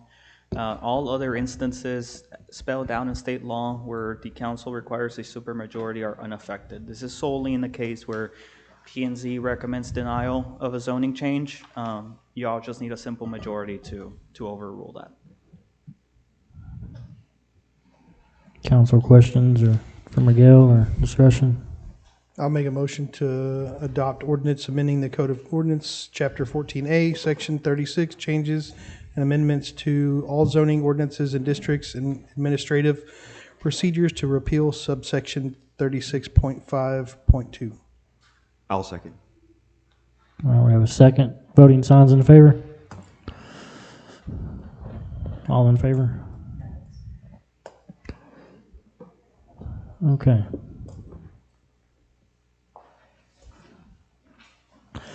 (4.8). All right, we will open the public hearing at 7:55 p.m. This is case number CA 25-0002-C.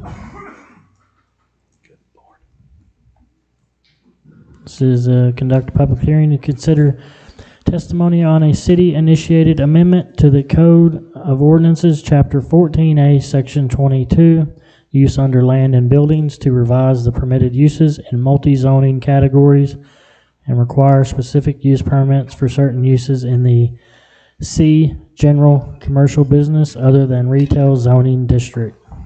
Do we have anybody here who would like to speak on this? Anyone? All right. We will close the public hearing at 7:56 p.m. Mayor and City Council, this city-initiated amendment is a result of the feedback we've received from the public regarding having a third gas station. We have actually received interest from at least 2 more that within the city and ETJ, so at least within the city we can try to zone them out. In my recommendation, on the recommended motion in the staff report is to approve subject to obtaining specific use permits for the affected properties. However, I believe it may be better to do a PD instead for each of these. We can do a city-initiated PD where the only departure from our zoning regulation will be to allow the gas station or auto repair shop as a permitted use, but all other regulations will still apply.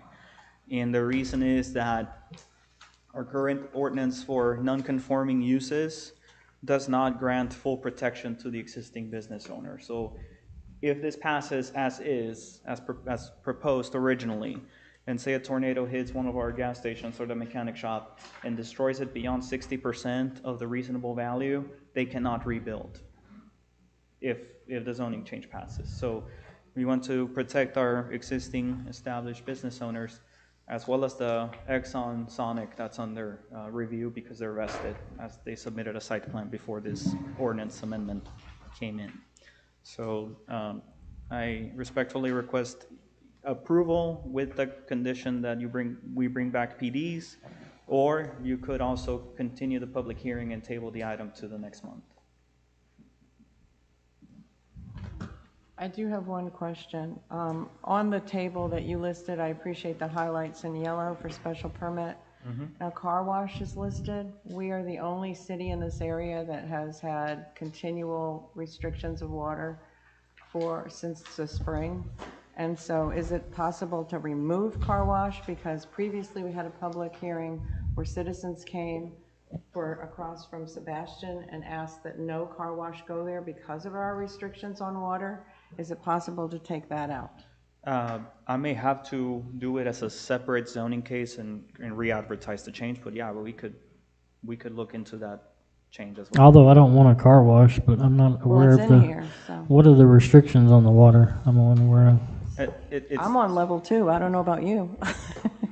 I mean, that's. I can only water twice a week when other cities can water every day, but that's all right. So if I hear you correctly, you would like to see the city remove the car wash as a permitted use? I would like to remove car wash because we have continual water Right. restrictions and not a lot of water. No, yeah, I just want to make sure that's the direction you're requesting. So I'll let the city attorney chime in, but to my knowledge, we're not able to add this to this specific zoning case, but I can start the process to bring that as a separate change and amendment as well. Thank you. So we're gonna table this item or move? Make a motion. What? You was wanting to revise it? You can't revise it without starting over. Okay. Well, I would have to advertise it. We'll do what you suggest. So It's case like you said. Yeah, but it sounds like they want to just do that separately and keep this one as is. If you could approve with the condition that we bring back PDs, so the ordinance wouldn't be signed until we have PDs signed as well for the 4 properties that are affected. Or you can just table it until we have everything together at the same time.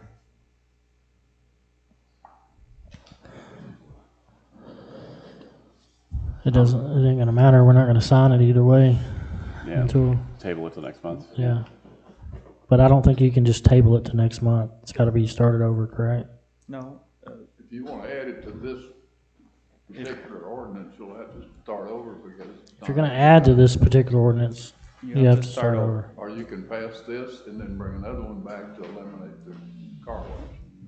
Well, we're not talking about the car wash, so I thought we were talking about the gas Yes. stations and Yes, protecting them. You can table, yeah, the car wash is completely Right, separate for- and yeah. independent. Yeah. So, yes, you could continue the public hearing to a defined date, which would be next month.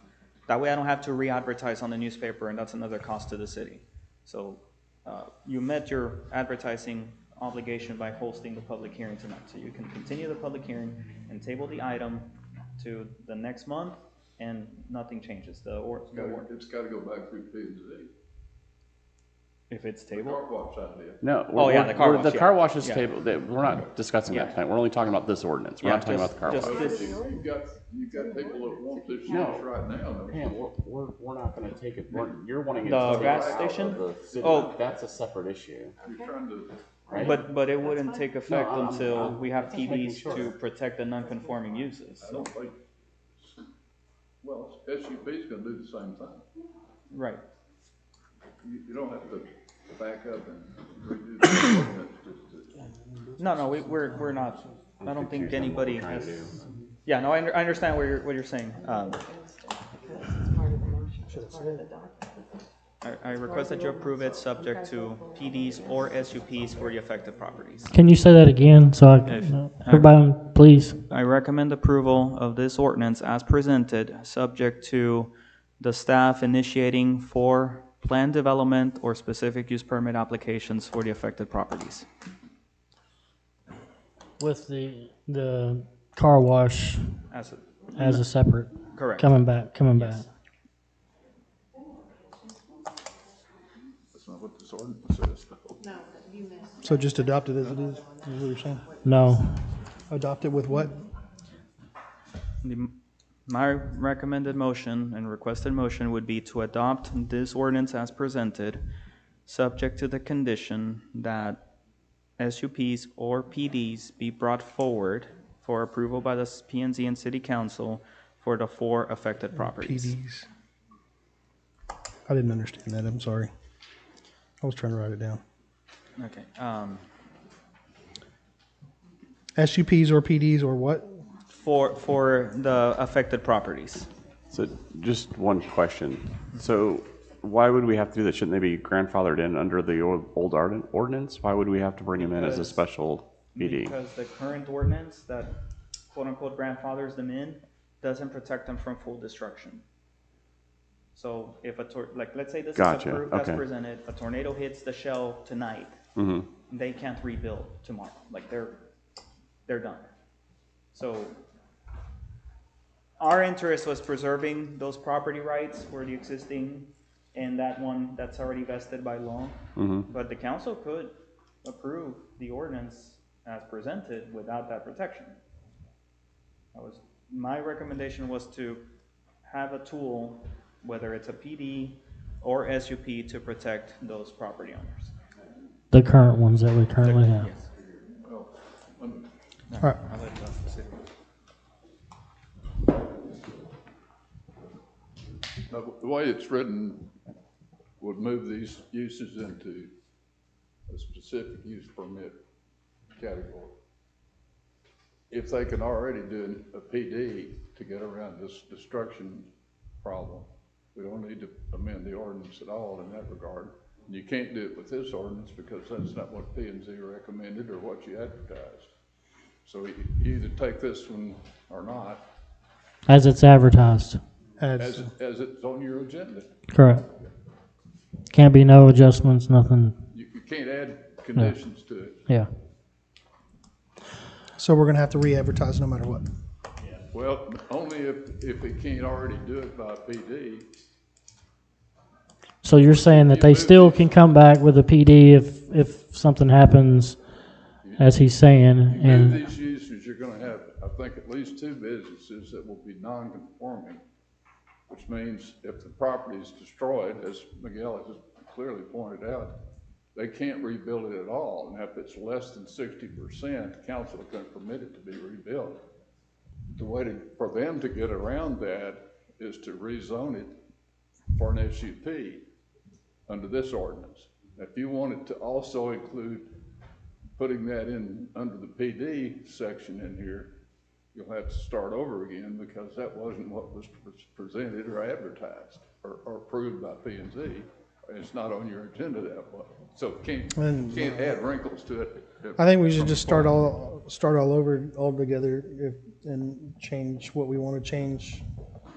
Yeah, the car wash part, and then it has to. I mean, if we're going to add that, we have to start it over, and then we can do fresh. So we need to make a motion to table it. No matter what happens now, I will have to come back at least in January for SUPs or PDs or whatever those property owners want to do, regardless of whether this passes tonight or not. So I can start over. You can just deny the request. So Rob, what you were saying is if we pass the ordinance as is, and then the property owners can turn around and come back within the next council meeting or 2 and file, and then the council can grant them They'll that. have to process a zoning case through P&Z, just like you did this one, for their property to make a specific use permit out of it. Now, you can put conditions on a specific use permit when you grant it, but you can't put any conditions on changing the text of the ordinance tonight. So what is your recommendation for council? Your legal. I'm not recommending anything. I'm just saying I would rather just start over that way. Did you say we start over, or? If you want to change the zoning ordinance to also put these uses under the PD column in the use tables, you have to start over again. I think this is a prime example on why we're not business friendly as Josephine. We've got to make this easy. We got to make this easier, right? I don't think we want them to have to come up here. Right. I We don't. just- I don't think they should have to file additional paperwork to protect their business of something that we've already approved. So That, we start over and put it in the ordinance. And include the car wash thing. you could, The problem with PD is they've got to prepare and file a site plan. which, With, got the legal description in it and a scale drawing and. It's not a simple engineer, process. Et cetera, et cetera. So, an alternative I could offer for the sake of discussion is that you could amend the non-conforming use section to allow for easier rebuilds in this situation, in a situation. If the goal is to stop more gas stations from coming, then we need to remove gas station as a permitted use in the commercial district. Because, for example, if the property here on this corner is rezoned to commercial next month, the very next day I can have Quick Trip submit a site plan and I have nothing to stop it. So my goal with recommending the SUP or PD was to protect those property owners, but if you want to separate the process, we can do that. Just approve the ordinance as presented, and then either the property owners will either have to come back with an SUP in case of rebuild, or we amend the non-conforming uses section to grant additional protections for property owners I affected. do have an opinion about that. The whole reason for that section is to eliminate nonconformities, not to perpetuate them. That's the whole theory of zoning. So I would not change that, but I think if that's what you're driving at, I would recommend you pass it as it's written tonight. That'll give you that protection until we can figure out whether PD also should be included there. PD is a lot more trouble for. So if we pass it as is tonight and then turn around, what is our options after that if we want to add that? If they want to file an SUP application, that's, I think that's what we told We, them they could do. we had talked in the office about perhaps waiving the fee for the application, since this is a city-initiated effort to protect the existing businesses. So, We don't want to cause them any harm at all. We Yeah. just hear and we see that we have plenty of gas stations. We do want to make it possible one way or the other through an SUP. The grocery stores we talked to have all said that it would be not likely to come in here unless they can also have fuel sales as well. So we want to make it possibility, but we don't want everyone to have a gas station. Certainly want to protect the ones that are already there because they have an investment. Well, we're all trying to reach the same goal. We just need to figure out how we want to, what's the best way to go about it. I'd personally I would recommend approval of this one, and then staff would start working with those businesses to get an SUP going as soon as possible. All right. Because I think, as Ms. Miguel stated, his concern would be if somebody files an application tomorrow, he can't do nothing about it, which or in the next 3 weeks. If we pass this, can we at least have some accountability where somebody says, hey, we've reached out to those two business owners? That's what I care about, is making sure that we're intentional in the process of making sure that yes, that they're taken care and of. one of them did come here and at PNZ and in an email had asked for this item to be tabled until they had some protection.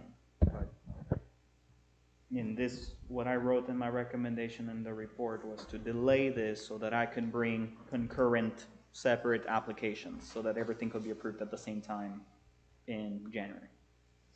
But if the urgency is there to just right now deny new gas stations from coming, you can do that tonight, and then we'll figure out the solution for the existing businesses for January.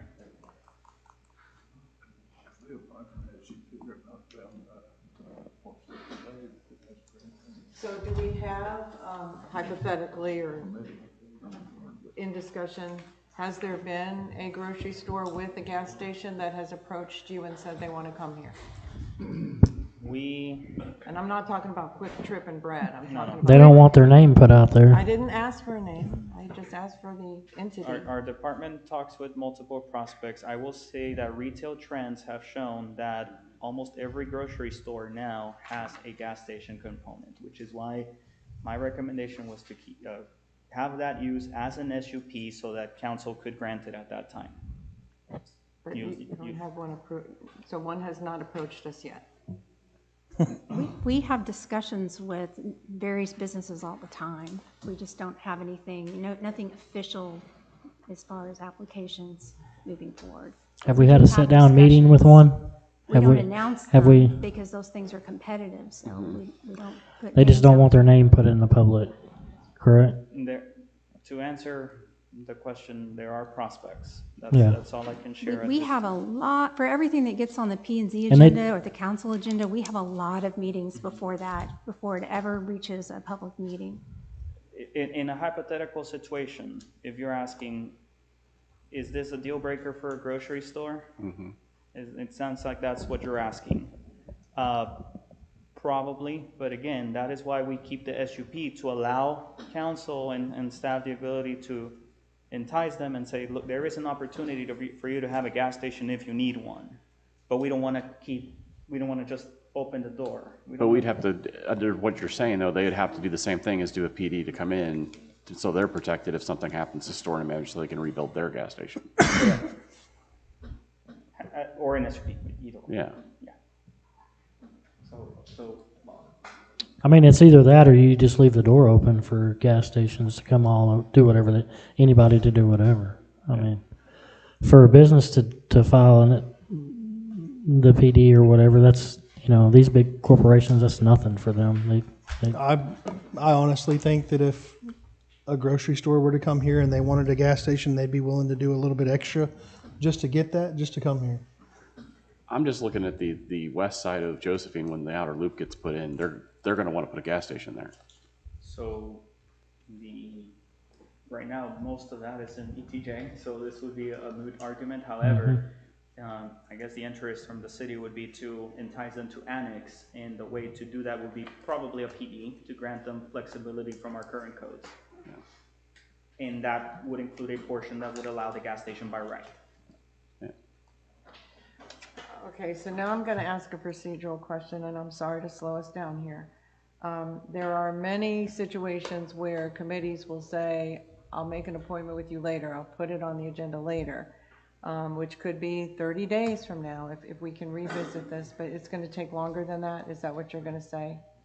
That it's going to take longer because we have to refile the newspaper, we have to redo what's in writing?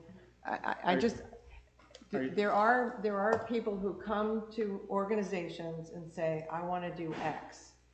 And the decision-making body says, sure, I'll put you on the agenda for January, not tomorrow. And so when that kind of situation occurs, that would give us time to resolve all of this in the meantime. So as this was going through the process, so let me take a step back. All of this came up about trying to stop additional gas stations. At the same time, we're trying to balance the protection of the existing gas stations.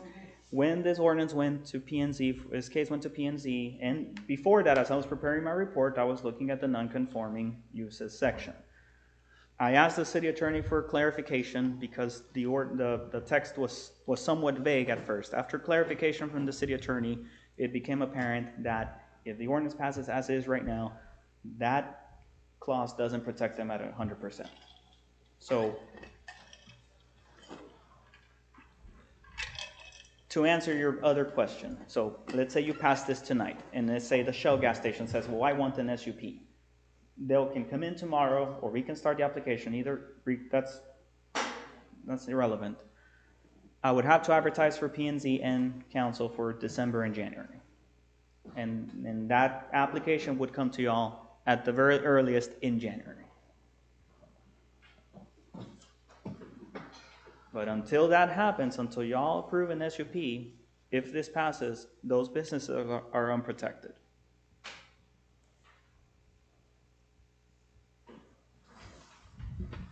I guess I'm as a layperson, I'm not quite sure why this isn't an insurance company decision versus a city ordinance issue. That if a tornado knocks them out and you talk about the 60%, wouldn't that be an insurance company decision versus a city decision? Well, by the ordinance, they can't rebuild. We can't. So who makes that determination? I've never had to deal with that. I'll have to defer to the attorney.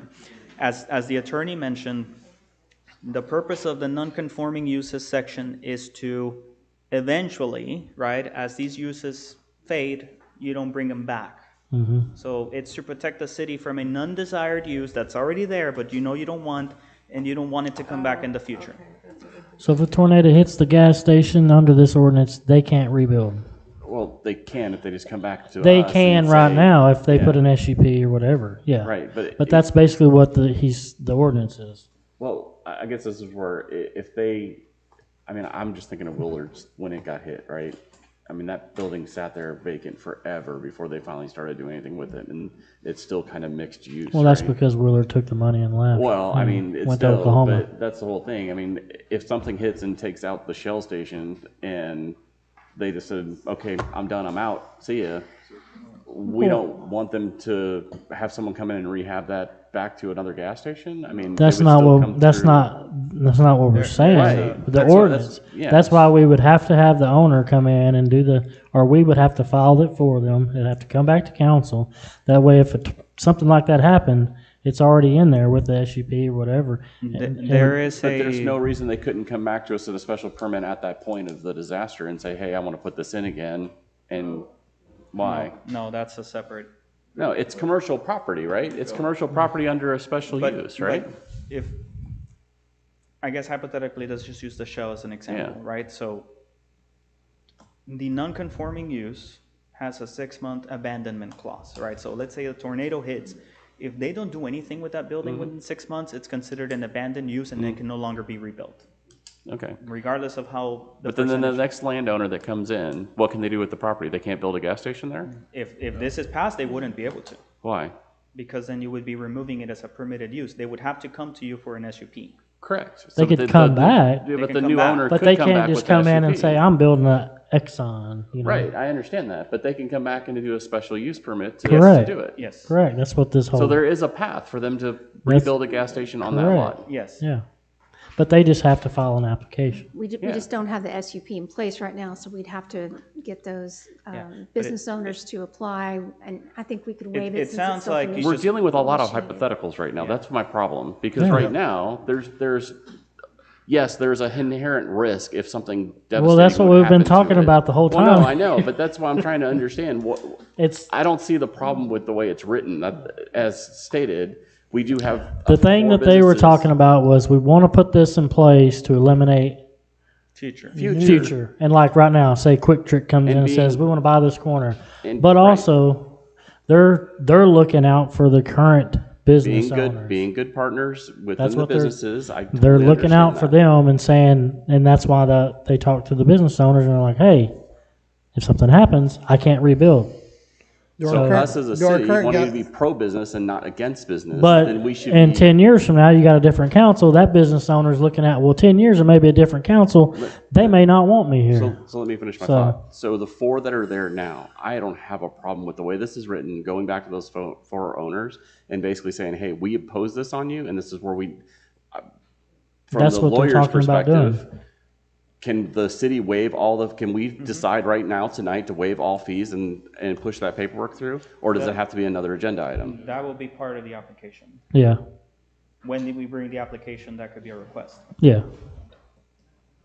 I don't understand why we can't do that. We can when it's brought to us. No. Why can't we just do that now? And not tonight. I get tonight. It's Well, not- no, I understand that tonight. I understand not. The first thing we need to do is pass Why can't we this. have this in December? Is my point. Because he doesn't have enough time to post it and get it all. PNZ. For waiving the fees? PNZ. No, the full SUP.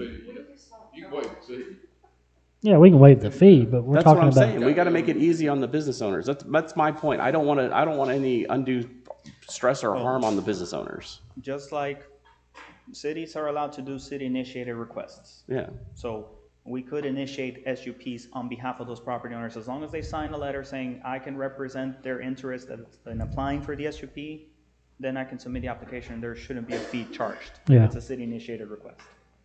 So if you direct me to do that, I can get that process done and have those SUPs in this public hearing in January.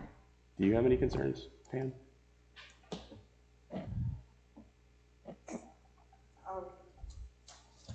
Let's just move on, I guess.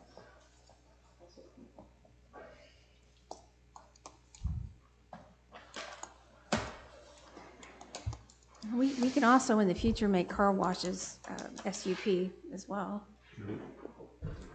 So, we're good with it? Yeah. All right. I'll make a motion to adopt an ordinance amending the Code of Ordinances, Chapter 14A, Section 22, Use of Land in Buildings.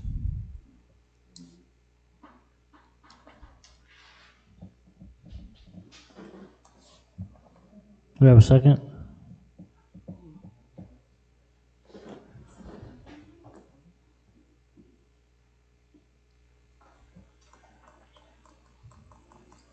Okay. I just asked that question. I wouldn't have made the motion if I'd. I'm struggling. I'm just struggling with it myself. That's all. I mean, Well, are you struggling with them saying they agree to waive the fees?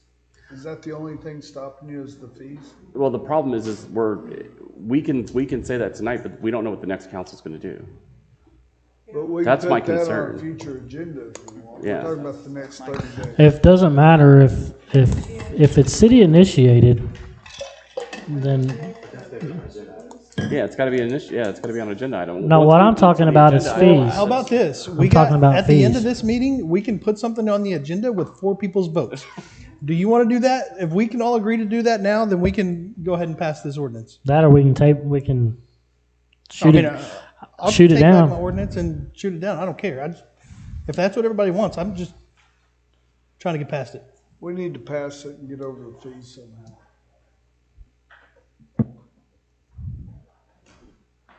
Anything city initiated is, I mean, that's the biggest The complaint we fees are get is not- that people don't want more gas I know, stations. Yeah. Can So- we make a motion and add the caveat of waiving fees? you can't add anything to this.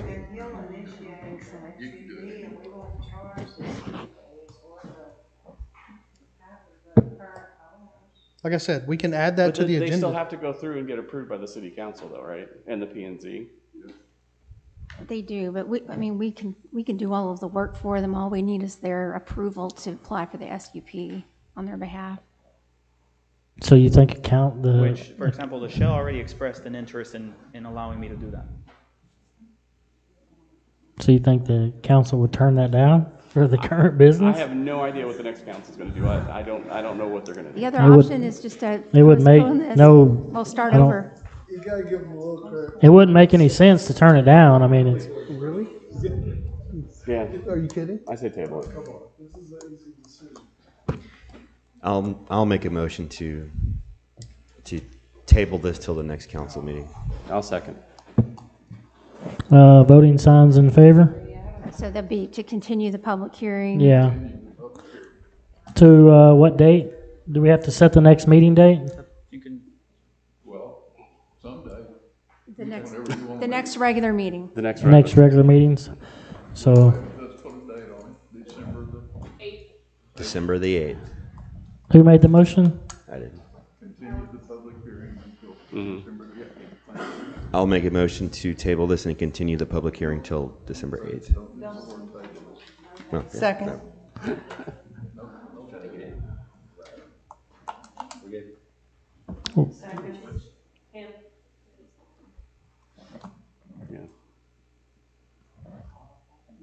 Yeah, All right. it's 3-2, I think, right now. So let's revote, just to be clear, since he redid it. 4? We're tabling them, yeah. It's not tabling it, it's motion. to extend the public hearing, yes. Yeah. So, Okay. and then, so y'all voted Okay. Just trying to put it in, make it clear. Yep. So you got 3 here, 2 here. Yeah. Correct? Yes.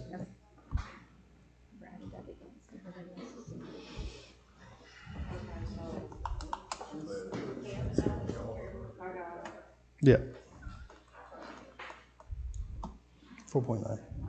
Yeah, I'm trying to look. All right, 4.9, review of Josephine Police Department dispatched and officer-initiated call data for the month of October 2025 for Magnolia and Riverfield MUDs, city limits, and discussion. Thank you, Mayor, Council. This is a little bit more complicated. When I first got here, you know, we had the 911 calls going to Rockwall County, Hunt County, Collin County. We were missing calls. The fire department was missing calls. We got that changed, but this is a little more complicated than that's going to be, and that was kind of complicated. But our record management system is we piggyback off Collin County Sheriff's Office, so we're pretty much at how they when they can do things and stuff like that. These numbers, I don't feel like are right now can be 100% accurate. Melissa did one way and Lieutenant Lanier did another way, and their numbers came up pretty close, but a little bit different. When we have the self-initiated calls in the city limits, there showed to be 721. 224 of those were for business checks, business parks, community center, 137 special watches, and then 299 traffic stops. We have approximately 8,000 cars that go on FM6 each day, and so the majority of the traffic stops are going to be on the farm to market roads and not in subdivisions. On the officers initiated in the MUDs was 232, and that included traffic stops, and it's expected to be lower, like I said, in the neighborhoods than out on the highways.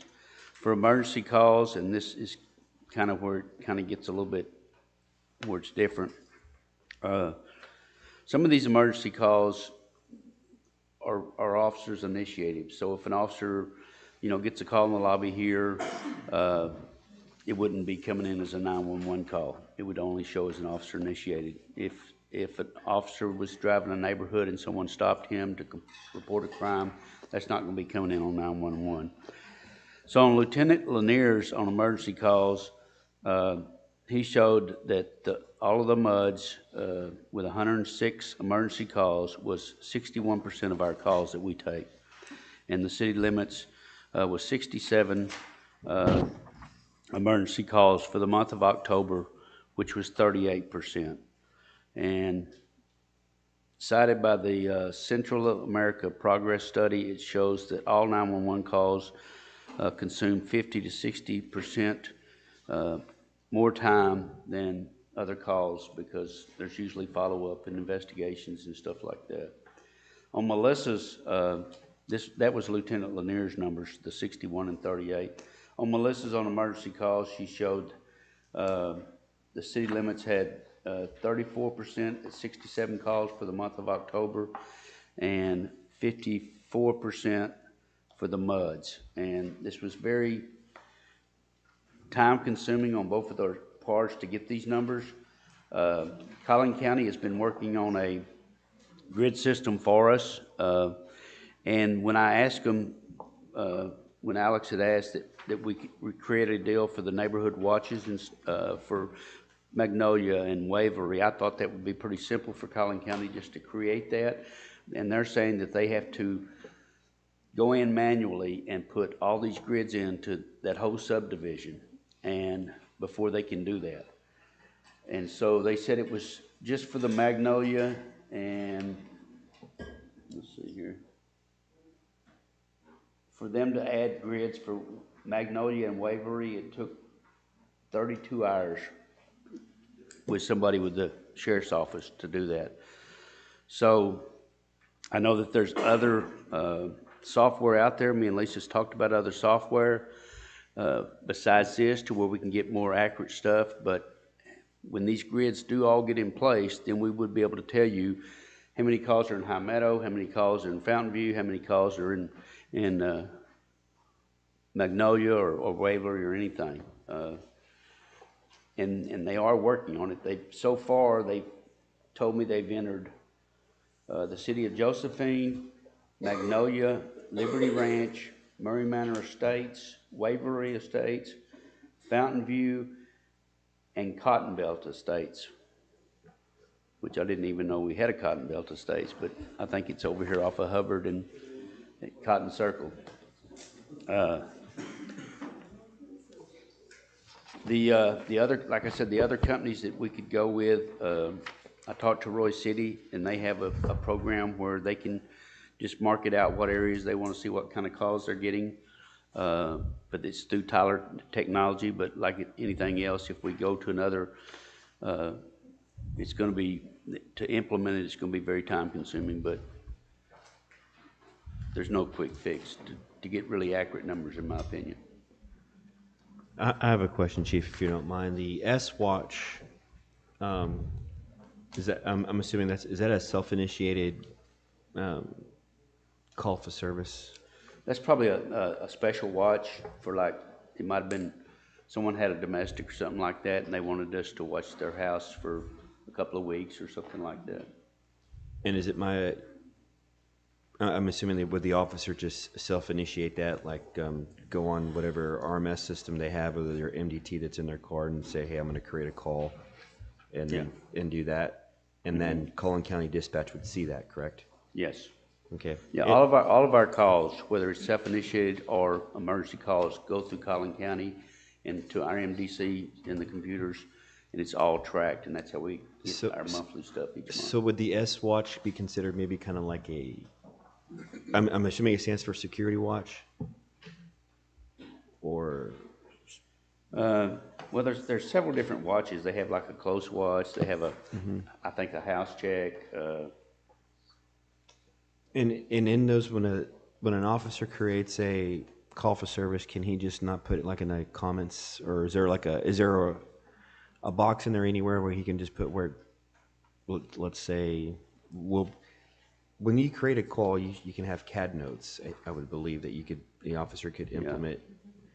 Can you not put in there like, hey, instead of asking Collin County to create a whole nother drop-down menu or buying another software, could we just, because I remember seeing the statistical data for like per officer, and we can see where they were at specifically, if they had a domestic disturbance or a traffic stop, it gives a location. Can the officer just not say, hey, I'm going to do a security watch, and put in the location Fountain View, and when we go to look at the historical data, which I'm assuming Collin County doesn't pull that data, we probably pull that data on our end. We have to put an address in to validate that address with Collin County. Got it. If we don't have that, then they will give us a list of, hey, you need to go back and validate all these addresses. Okay, makes sense to me. And just something moving forward to average response times. I know that's going to be a hard grab, but just to see some kind of data on response times, because I'll talk to you offhand on that, but just if there's a way to see what an average response time would be. I believe they can get, because I've seen some response times in the past. Of course, that's people having to make sure they hit the button when they check on scene. But all of our call sheets, when they get clear, if they don't make a report, they have to put remarks in there to where that tomorrow morning I come in, I read it, I want to know, I want to be able to understand what they said happened on that call. So every one of our calls should have remarks in them.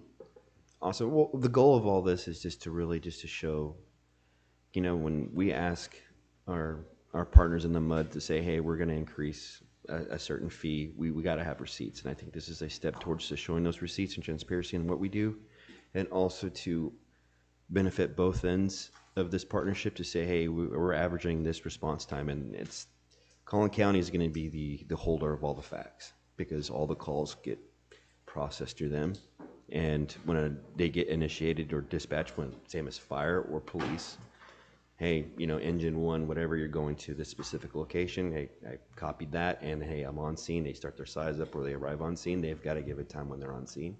That keeps everybody accountable. And that's what I want to maintain, that we are being transparent with our times and our numbers, and that's all. And I thank you for everyone that's put in the work so far to get to this point, but thank you. Well, we're committed to providing you this information, even if we do have to do it by hand, until we have a better system in place. So we'll continue to do that, and we'll check into what's possible for the response time averages. Thank you.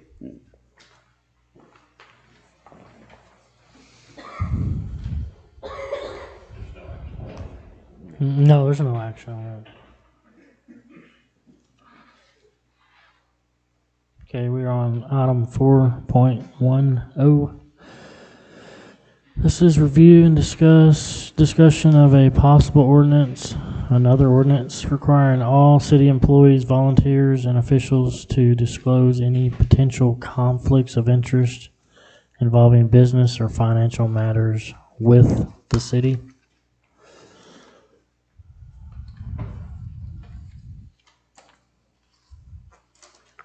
So we did not get the official draft ordinance in time for the packet, but there is one at your places.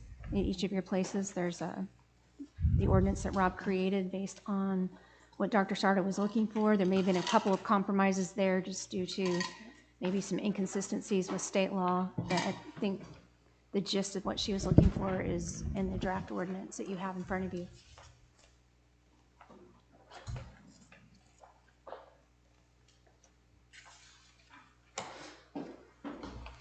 We also included in the packet the current personnel policy manual, which does require any employee that has outside employment to inform their supervisor. And each department does have some separate rules. For instance, police department rules are probably a little bit more stringent than maybe some others.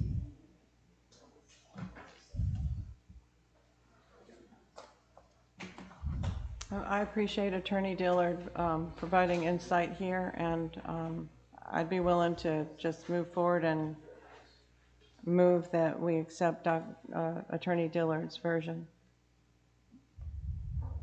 I have a question for the attorney. Under employee, it doesn't include elected officials? No, they're not. But if I reference... You are not an employee. Did you say Mm-hmm. elected official? Yeah. What if that term under definition employees stated local public officials? And I'm pulling this directly from the text, the local government code section 171. 171 applies specifically to council. Okay.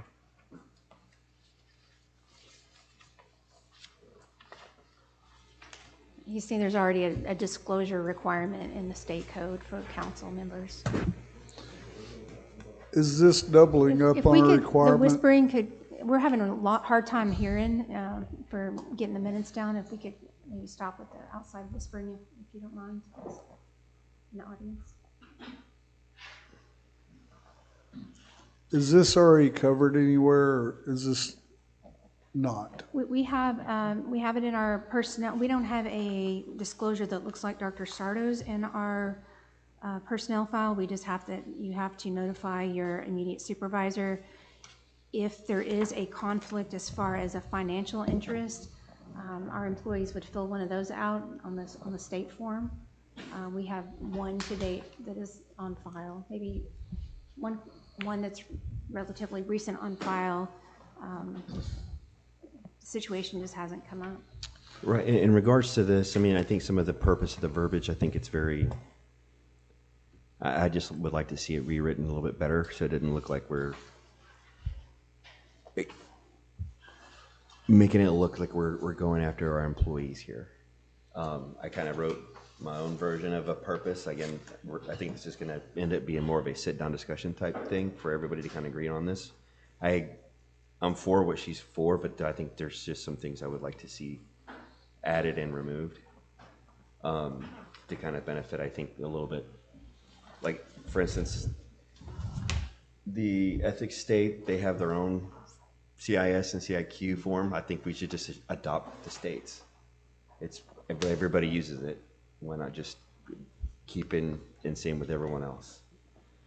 Instead of, I saw her form, which is, I see what she submitted, but why not just go with what the state is saying is the ethics? Why not just implement theirs and run with that? I did my research and I looked at a couple other cities and they're doing along the same. I've looked at other ordinances and see what they mirror. And I think ours is a little. Most follow the state ethics one. Yeah, and that's what I would like to follow along with that. That's my opinion. We're already doing that. Well, Dr. Starr, what aren't we? I mean, I just want to know, I mean, what's not addressed in the state one that's here? I'd rather discuss it in executive session if that's what's needed. And we can delay this another month, that's fine. Yeah, so you can approve it how you want to. I'm not here to throw anybody under the bus. I'm sorry. Well, that's obviously what you're doing. No, hey, okay. No, we're not going to argue. Yeah, I think obviously, no employee should be, using their position to gain a monetary benefit if they run a business. I just think that's just a poor practice there. But I think this just needs to be a sit-down conversation so we can look at the current policy that we have and maybe revise that in policy and have a way for like a chain of command. So if an employee is aware or if a supervisor is aware of an employee is doing such conduct, there is a way to reprimand that individual and being transparent as such. That way, if that employee is doing it's all public. I mean, I just want to keep with the fair practices. Yeah, I agree. And it just being, so this may, if doctor's okay with just postponing this, but revisiting this maybe in a tabled side meeting so we could go through it all and make sure or even if it just, our policy is revised but there obviously needs to be some, because I'm looking at the current policy as it sits and it is a little aggressive even towards some people who are first responders who do side businesses and use that side benefit to, if they're off and they decide to have a business, but it doesn't conflict with the city, I think that they should do that. We should encourage entrepreneurship. Yep. But in some of this, I mean. Which policy are you talking about? Being aggressive? I'm just curious, so I can make sure we're all following. You said it was I think if a city employee has his business and he's working from this time to this time and he says, hey, I want to go hang Christmas lights to supplement my income so I can stay a first responder. No, I don't understand think that that person should have to notify a supervisor. I understand but that. It's covered this and says moonlighting and doing other things, work outside of work. What I'm asking is where's that at in the one that she's proposing or the one that the attorney? One that's in our current. The one that's in our current. Okay. And okay. that should be revised. Gotcha. So just wanted that clarified. That way we knew it was in the current or the one that we're proposing. Yeah, I just mentioned last month that I want everybody to make as much money as they possibly want to. I am a capitalist. But I do not want any entity doing business with the city to feel coerced into doing business with somebody's second income side gig to get to be able to do business with the city. I don't care if people make $100,000 in Rowlett or Sherman.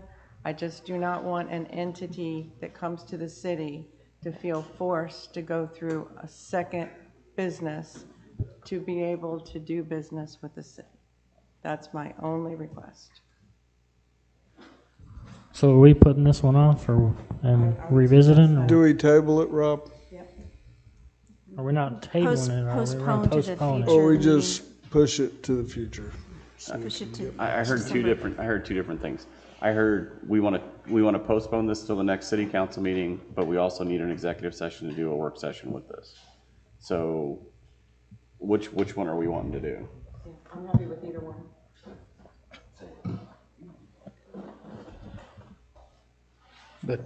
I think we have obviously some revisals done to this, so we're not sitting down with the same thing we have now, and have it kind of revised to where we can sit down and look at it.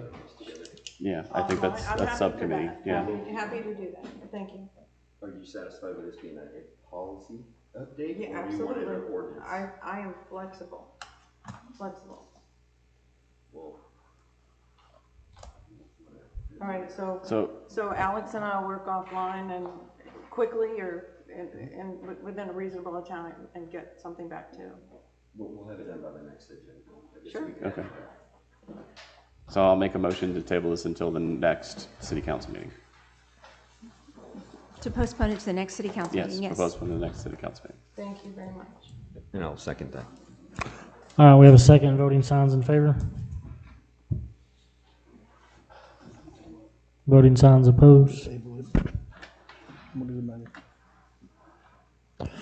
right, where we at? 4.11, this is discuss, consider, and act to adopt a resolution accepting the donation of vehicles, equipment, and real property, including land and building located at 201 West Hubbard Street from the Josephine Volunteer Fire Department. Thank you, Mayor, Council.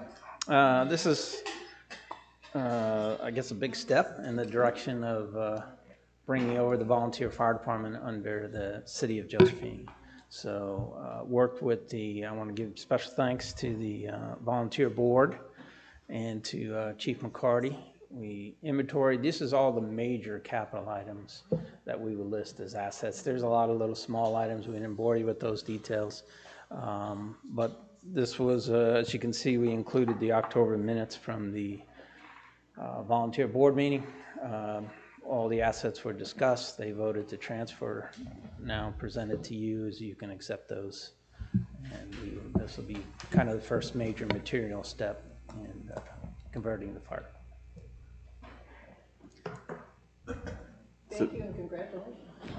So just looking at the ordinance, it still says 501c3. It's just it's 501c4. C4? Yeah, Okay. so we need to have that amended on the I didn't ordinance. see that. Okay. And just for clarification, this is just transferring the assets. This isn't taking over the operation of the fire department currently, right? It's taking over the assets. We're also in process of taking the volunteers. We're doing all their applications and we're processing them through human resources as we speak. So Okay. as that starts to come over, then we're going to be in a mid-phase there for a little while. So Chief McCarty's still in place. I'm It's a still in process, so place. there's We're just still- not one date where we flip Yeah. the switch. Okay, so while we're in this transition period, we're still fully funding the fire department, right? They're still getting so their November check is a full check.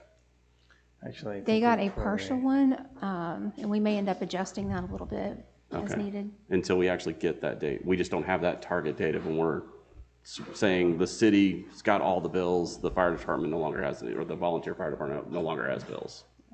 We'll work on that one-on-one with the fire Yeah. department, so if they need more, we'll I get had them that more. discussion with Chief McCarty today, because Okay. there's gonna be times where the volunteer board's gonna have to pick up, but then you have to give it to me, and then I get it reimbursed, so. it's gonna Right, be- yeah, I know, it's gonna be a little crazy. I just wanna Yeah. make sure that we're still being good partners Right. with them and we're making sure Yes, the funding is. absolutely, is that's there. the intent, and we'll work on the accounting as we need to get it right.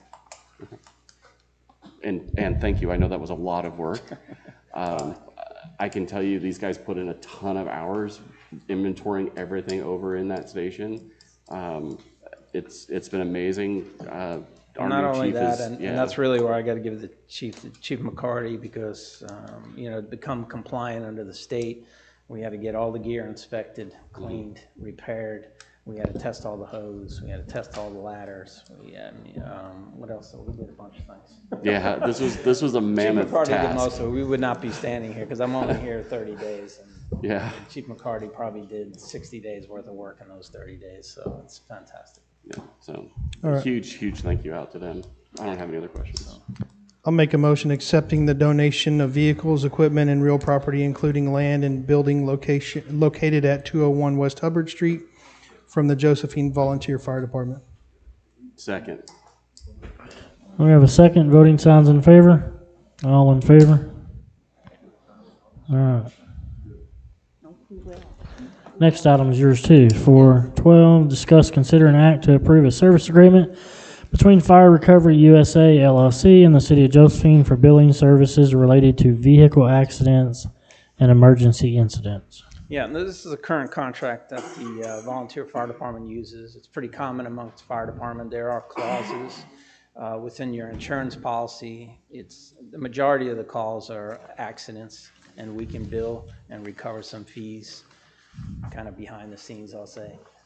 So we have a company, a third party that comes in, bills your insurance, and then they pay at what your policy says. So it's not a huge windfall, but it's certainly worth doing. There's money on the table, and you might as well collect that. So this is, there's two reads here. One is the service agreement, and then the second one is the fees. So, and then this also protects us, say we have truck traveling through, we end up having a hazmat scene, and we spend extended amount of time on that scene, we can bill their insurance company for all that equipment use and time.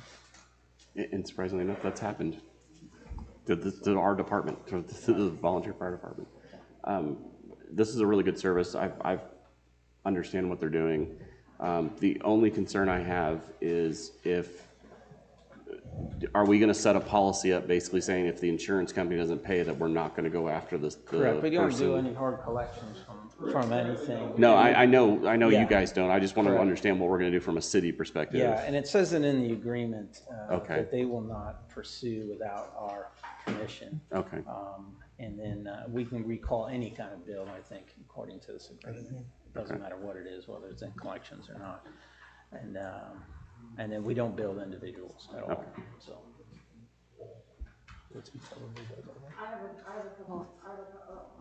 There you go. I have a couple questions. Good news is the company Fire Recovery, that's what we're talking about, right? Mhm. Seems to be flexible, although they're in California and we're in Texas, and there are other companies that are closer. So they did indicate in this document that they would do things that you needed them to do. My question is, because they are in California and there's a 2-hour time difference, you kind of cut off an opportunity to talk to them. Are they willing to change their hours to Texas hours to respond to whatever you need them to respond to? Or do you feel that you're never going to be calling them for any kind of day-to-day emergency? It's going to be maybe month to month. Yeah, and I mean, in my past job as fire chief in another town, Yeah. I never contacted the company. Basically, they were a third party that were billing, so it really comes after the fact. So we'll have time to deal with them on any hours.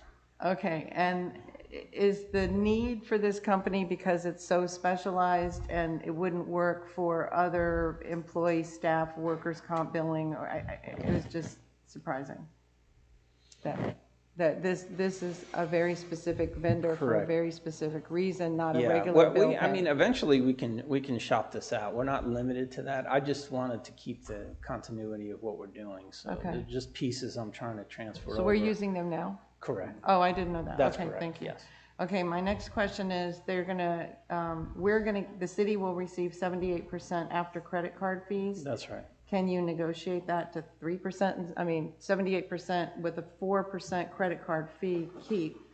Can you negotiate that down to 3% so we get 79%? Yeah, well, I'm sure, again, we probably have to shop it out. Okay, We could put out a bid or something of that Okay, nature. good. Decide That's what we're perfect. looking for, whether we get it or not, I don't know. But Okay, that's great. Sure. I'll make a motion to approve a services agreement between Fire Recovery USA LLC and the City of Josephine for billing services related to vehicle accidents and emergency incidents. Second. Voting signs in favor? All in favor? Okay.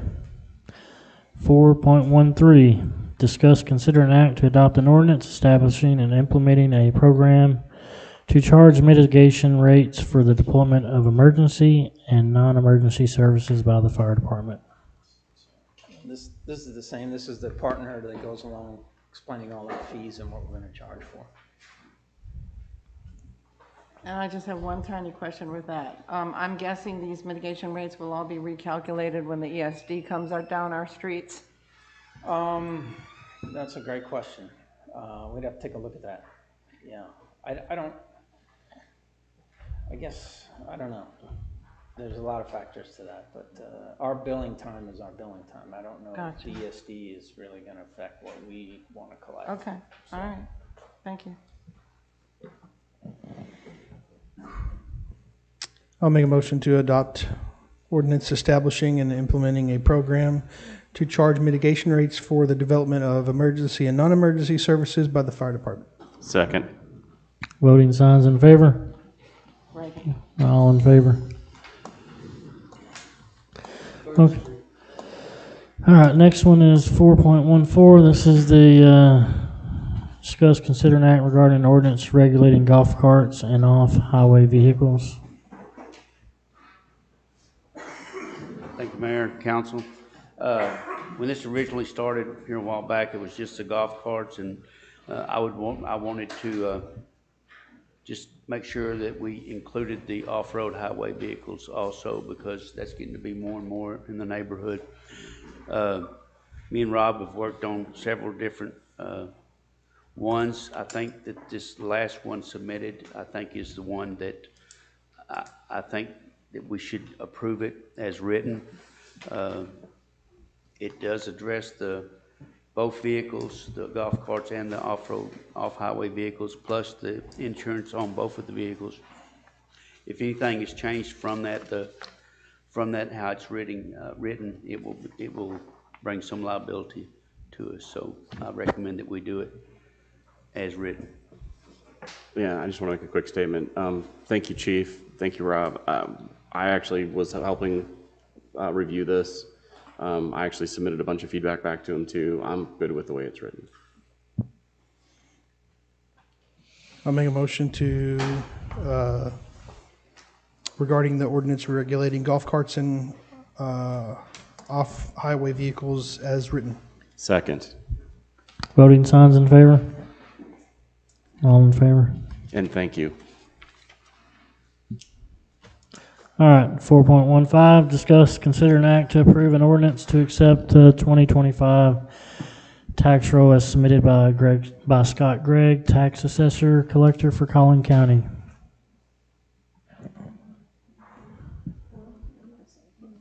Discussion? Sorry. This is what happens at the, once the tax rolls are finalized, so this is just kind of routine and ordinary. Pretty straightforward. Yep. I'll make a motion to approve an ordinance to accept the 2025 tax roll as submitted by Scott Gregg, tax assessor collector for Collin County. I'll second. Voting signs in favor? All in favor? Yeah.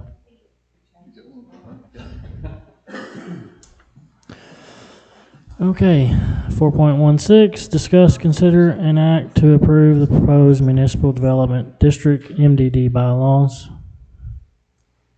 So we took the feedback that we received last time, which was to incorporate the city attorney's comments, and the only thing we had left outstanding were the ones that I put on the little chart here. I've looked it over. The only one I have a big concern about would be that first one, where we limit to 2 consecutive terms, and that's just because sometimes, hopefully we'll get plenty of volunteers since we can use ETJ. My only concern would be is, you know, if for some reason there was lack of interest and we had great volunteers, I hate to tell them that they couldn't volunteer.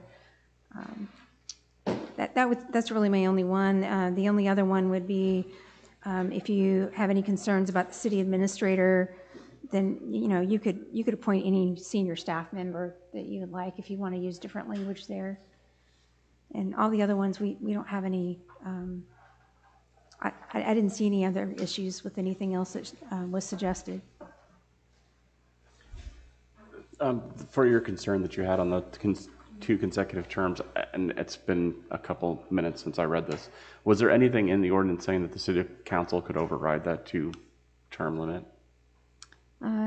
No, there wasn't. I think that'd be a simple fix, and that would address the concern, right? Or maybe appoint someone, or just Or just reappoint that we the just, same person. yeah.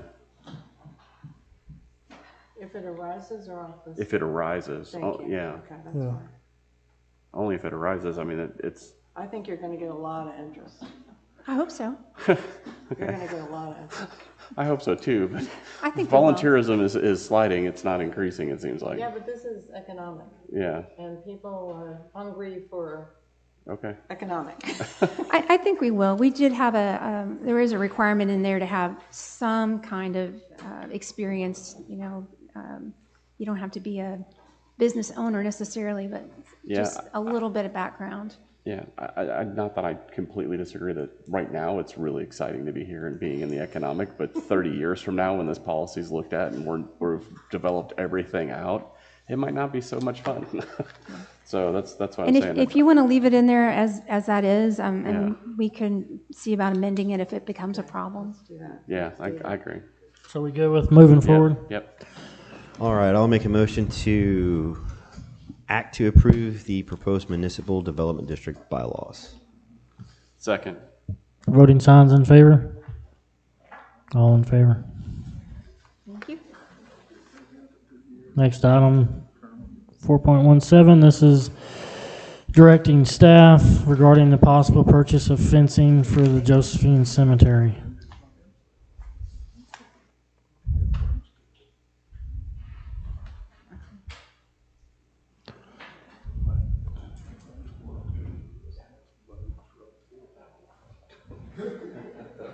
I mean, Is I will anyone- say this real quick too, like after that meeting, the next day I went through and both of the cemeteries that we looked at, that we said that had those fencing with the names on them, do realize that neither one of those cemeteries have it all the way around them? And it's only the front part of the cemetery? And so we went through a long ordeal, but I think we should do something. I don't know that we should, I know this is delaying again, but I think we should do something. I don't know that we should do that kind of cost all the way around the cemetery. Yeah, and I don't disagree. I even went and looked at Bear Creek, which is another cemetery close by over in Josephine, or in Nevada. That cemetery actually only has the front fence and the side fence. It's field fence on the one side, and then the Army Corps owns the other side of it. Yeah. So even that one isn't completely fenced all the way around. Isn't? It's not? It's not now. Well, I have a message from Bobby that she left me on my desk. She asked that whoever decides on the fence, make it strong iron because the cows like to bump up against it, and leave room for weed eating. So with that being Promise I said, would tell you. two of the one in Nevada off of 6 and the one in Cokeville off of 78, both of them have barbed wire around them from the cows that farm. So like in that fence is not part of the cemetery. It's just what's there from the farmer. So I think if someone else is cows are bumping up against us, I think they should have their own fence to keep their cows off of our cemetery. On top of our decorative fence. If that's right. That'll all be developed. There currently is a barbed wire fence there, so whatever we tear down, we do have to put up along with this. So Gotcha. this is just the initial cost of the wrought iron. This is not Yeah. including putting back what's already existing from the farmers.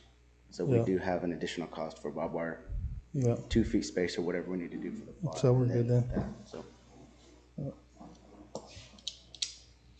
I like the idea of just doing the front line fence that faces the public. And leave the rest alone. It's already got the fence. I know, we've got some budgetary numbers. Do we want to approve some kind of budget for them tonight so they can get this done and we don't have to keep revisiting it? I mean, that current cost is to do around the whole thing, right? And that's, Smith Fencing in Farmersville was 34,000. That's what it says on Yeah, here. that's what it says on there. So, I mean, obviously it's gonna be cheaper than that to just do the front, so, And that's just putting the fence up. That's no names or anything like that. no. No. Is everyone okay with the Smith fencing style? Sure. Okay. There'll be a name of the cemetery on the fence, right? I would hope so. I'm sure we can make that happen. I still like the idea of putting the name plaques into the fencing. Well then, I mean, so the 34,000 is doing the fence all the way around. So the how way it about we is in just- Caddo, you pay for those. I understand that. Because we have our name on there, but it was paid for. So, Well, I mean, I agree with that, but there's some people in that cemetery, I don't think they're gonna. they're not gonna pay for it. That's what I'm saying. Like, Yeah. there's nobody left of So- the family. So I would say, my personal opinion, I say that we just do the front of it, leave the $34,000 budget, let them do the front fence, and then whatever's left over, then we can talk about, or y'all can talk about whose names. How we want to are gonna go modify it, yeah. there and how much it's gonna cost. I'm We good with that? perfectly good with that. Let's move forward then. Make a motion to approve it for no more than 30,000 and. You then say we can- 30? Yeah, and then we can either not do nothing with the rest that's left over or come back at the next meeting or something and when they're done and add on to the front, or maybe Garrett can get us a cost for, the name or whatever. All right, I'll make a motion to, I guess, accept the bid from Smith Fencing from Farmersville with a budget of $30,000 just to do the front, and with the remaining budget to put names on the cemetery of existing, some of the existing Family members. family members. I'll second. We have a second. Voting signs in favor? Oh, I'll just thank you for that, and you just got me run out of the table by Bobby. Just so y'all know I'm up here. She's a hoot, I'm telling you. You'd be surprised. Just tell her you'll give her her 5-gallon bucket of rock to put on her road, and she'll be all right.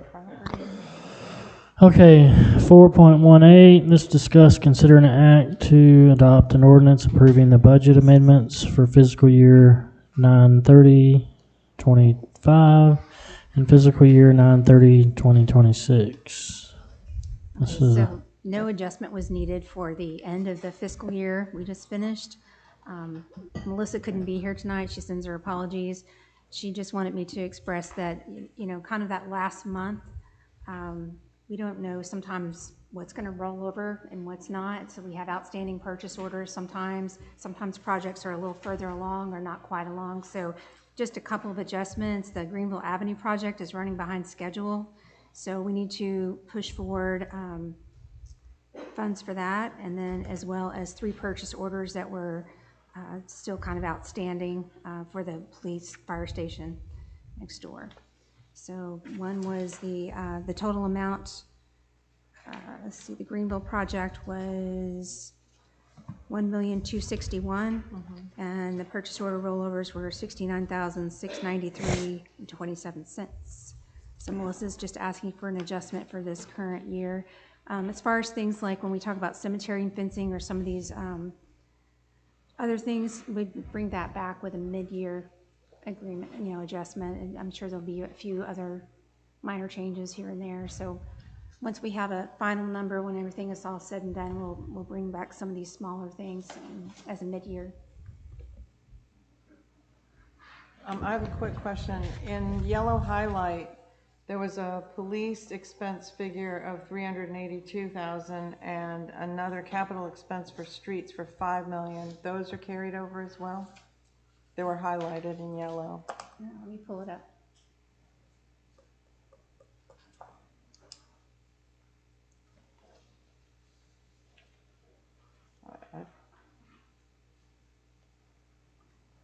Okay, what page are you seeing it on? Okay, so when I click on the packet, all right, it's supposed to be between pages 489 and 518. And It's 18 and 30. yeah, Okay, so what's highlighted is what's carrying over. yeah. So could I, so for 382,000, do you know what you're needing that for? It says police expense equipment. Congratulations. It would probably have, the majority of it would have something to do with the public safety building. Okay. Yeah, it all We is. did have 2 cars that wasn't delivered. Okay. Yeah, so The 2 cars, we didn't pay for Right, Okay, so thank one's you. to outfit the 2 vehicles that came in, and then another is for storm shelter radios over at the Public Safety Building, and the last one is their surveillance system. I believe those are for the interview rooms at the Public Safety Building. Okay, good, thank you. And for the 5 million, we had the offset of 1 million for Greenville, and so which capital expense streets is the 5 million?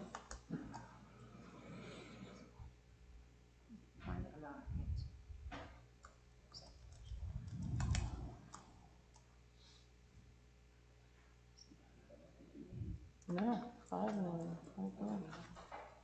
Yeah, there it is.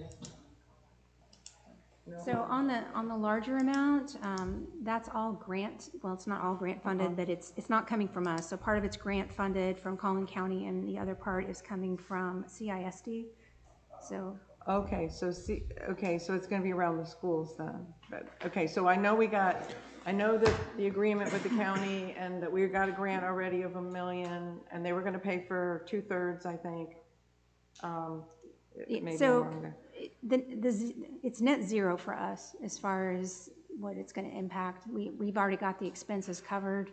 It's just in the budget, we have to get the numbers right for Because you the didn't books. use it. Okay, all right, just curious on which streets. Thank you. Any other questions? Need a motion. I move that we approve the budget ordinance amendment for fiscal year 25-26 with focus on the rollovers. Do you have a second? Voting signs in favor? All in favor? All right. This time we will recess the regular meeting and go into executive session at 9:14 p.m. pursuant to Texas Government Code Section 551.071 and 551-072 and 551-074.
Oh, are you?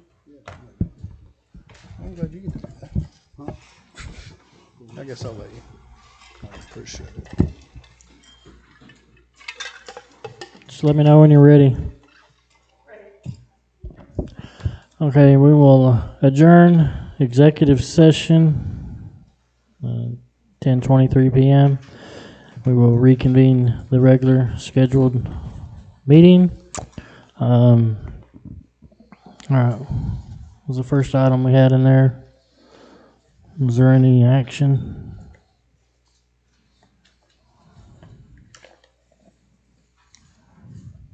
No action on item 6.1. No action on 6.1.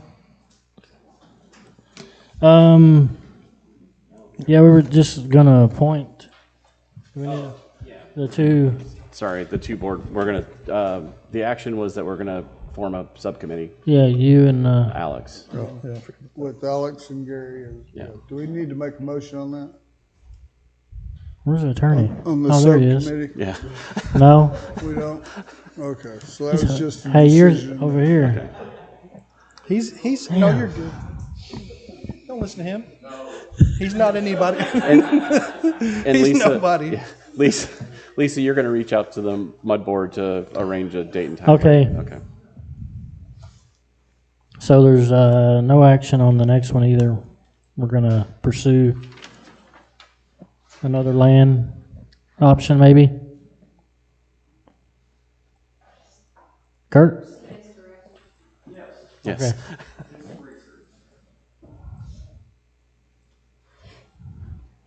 And then the last one is the city administrator's contract. So We ready for a motion? Yep. as we discussed in the executive session, need a motion. I'll make a motion. I want to make sure you're very clear in the motion though. What? Do what, Jason?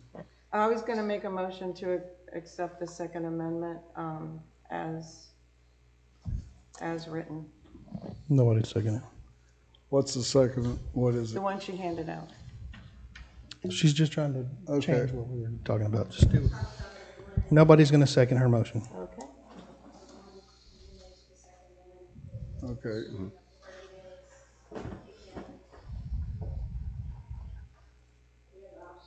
It is the one with the 30 days will kick in the other We already option. negotiated this inside there.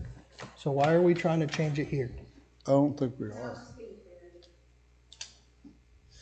She was trying to change a motion. Which one? We already made a motion. Are you- We already made a discussion in there, and we need to make that motion out here. Okay, then make the motion. I'll make a motion to extend city administrator's contract for 2 years at $185,000 a year. And with a 30-day period, we'll call it a separation period, to where either party can opt out. No, Lisa can opt out, which will kick in a 180-day separation period for her to help the transition. And that is the contract amendment number 2. I'll second that.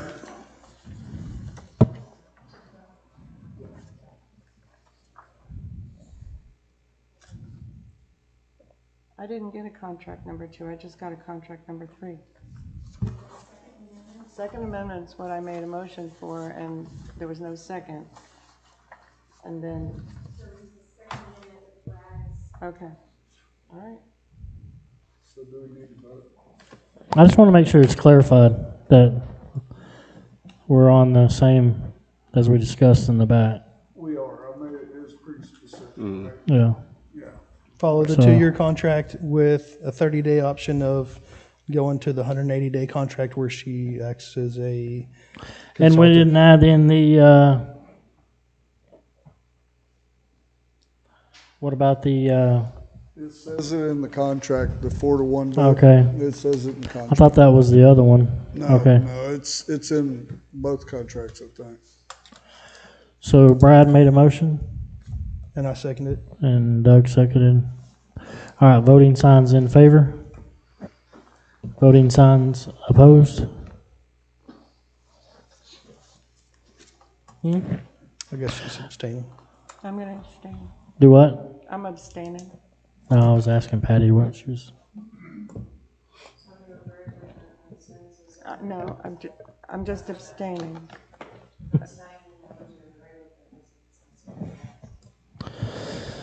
Okay, so that is passed. So next, we're done with that. We need discuss consider items to be placed on the future agenda. Okay. Okay. Don't worry about the. Yeah, don't worry about it. No, SUD or whatever. I'd like to see a policy on code of conduct between the city council and the employees of the city. I agree. I'll second. Work on putting that on the next agenda. We have to vote on it. Yeah. We have to have 4-1. Yeah. No, you have to have 4 people. Yeah. That's what I was told. Anything else for the future agenda? Just because we've got new council members coming on, I know there's been, over the years, there's been duties that have been transferred from the city council to the city administrator. Is there a way that we get a summary of that? What do you mean duties? I know that there was votes where we are not. Oh yeah, I know what you're saying, like dollar amounts and this and that. Where we've yeah, actually yeah. pushed all that, just so the new coming members know what we've done. As What a her council. authority is. Correct. And her authority is no more authority than my authority. No, I understand that, but So, I just want to. She works under the direction of the council directly under me, so, I mean, So it's $50,000 is what her, basically is for her signing stuff, so. You But don't we'll have get a any list authority. of it. You don't have any authority. You No, can't even make I the can't even person- vote. The You can't even council, make the I know the attorney sit over. council in the past has voluntarily voted to have Lisa do certain things. No, you're correct. We'll get all that, for you. Yeah, that's all I asked, just so everybody's on the same page. I want to get everybody on the same page going forward. Good luck. We can't be winging it. Anything else? I'll second it. There don't need to be a second for Okay. that. Council, I thought you had to staff have can 4 get in votes. that. Tell me you had to have 4 votes Well, before. that's You just told me gonna be last month you said informational. we had to have 4 votes. No, you don't. And lastly, when do we have to do the mayor pro tem stuff? Next meeting, we can try to do it. Okay. When the election is canvassed. Yeah, I mean, next meeting. Is there a scheduled time for the installation before Thanksgiving? Is there any plan for that? They have to.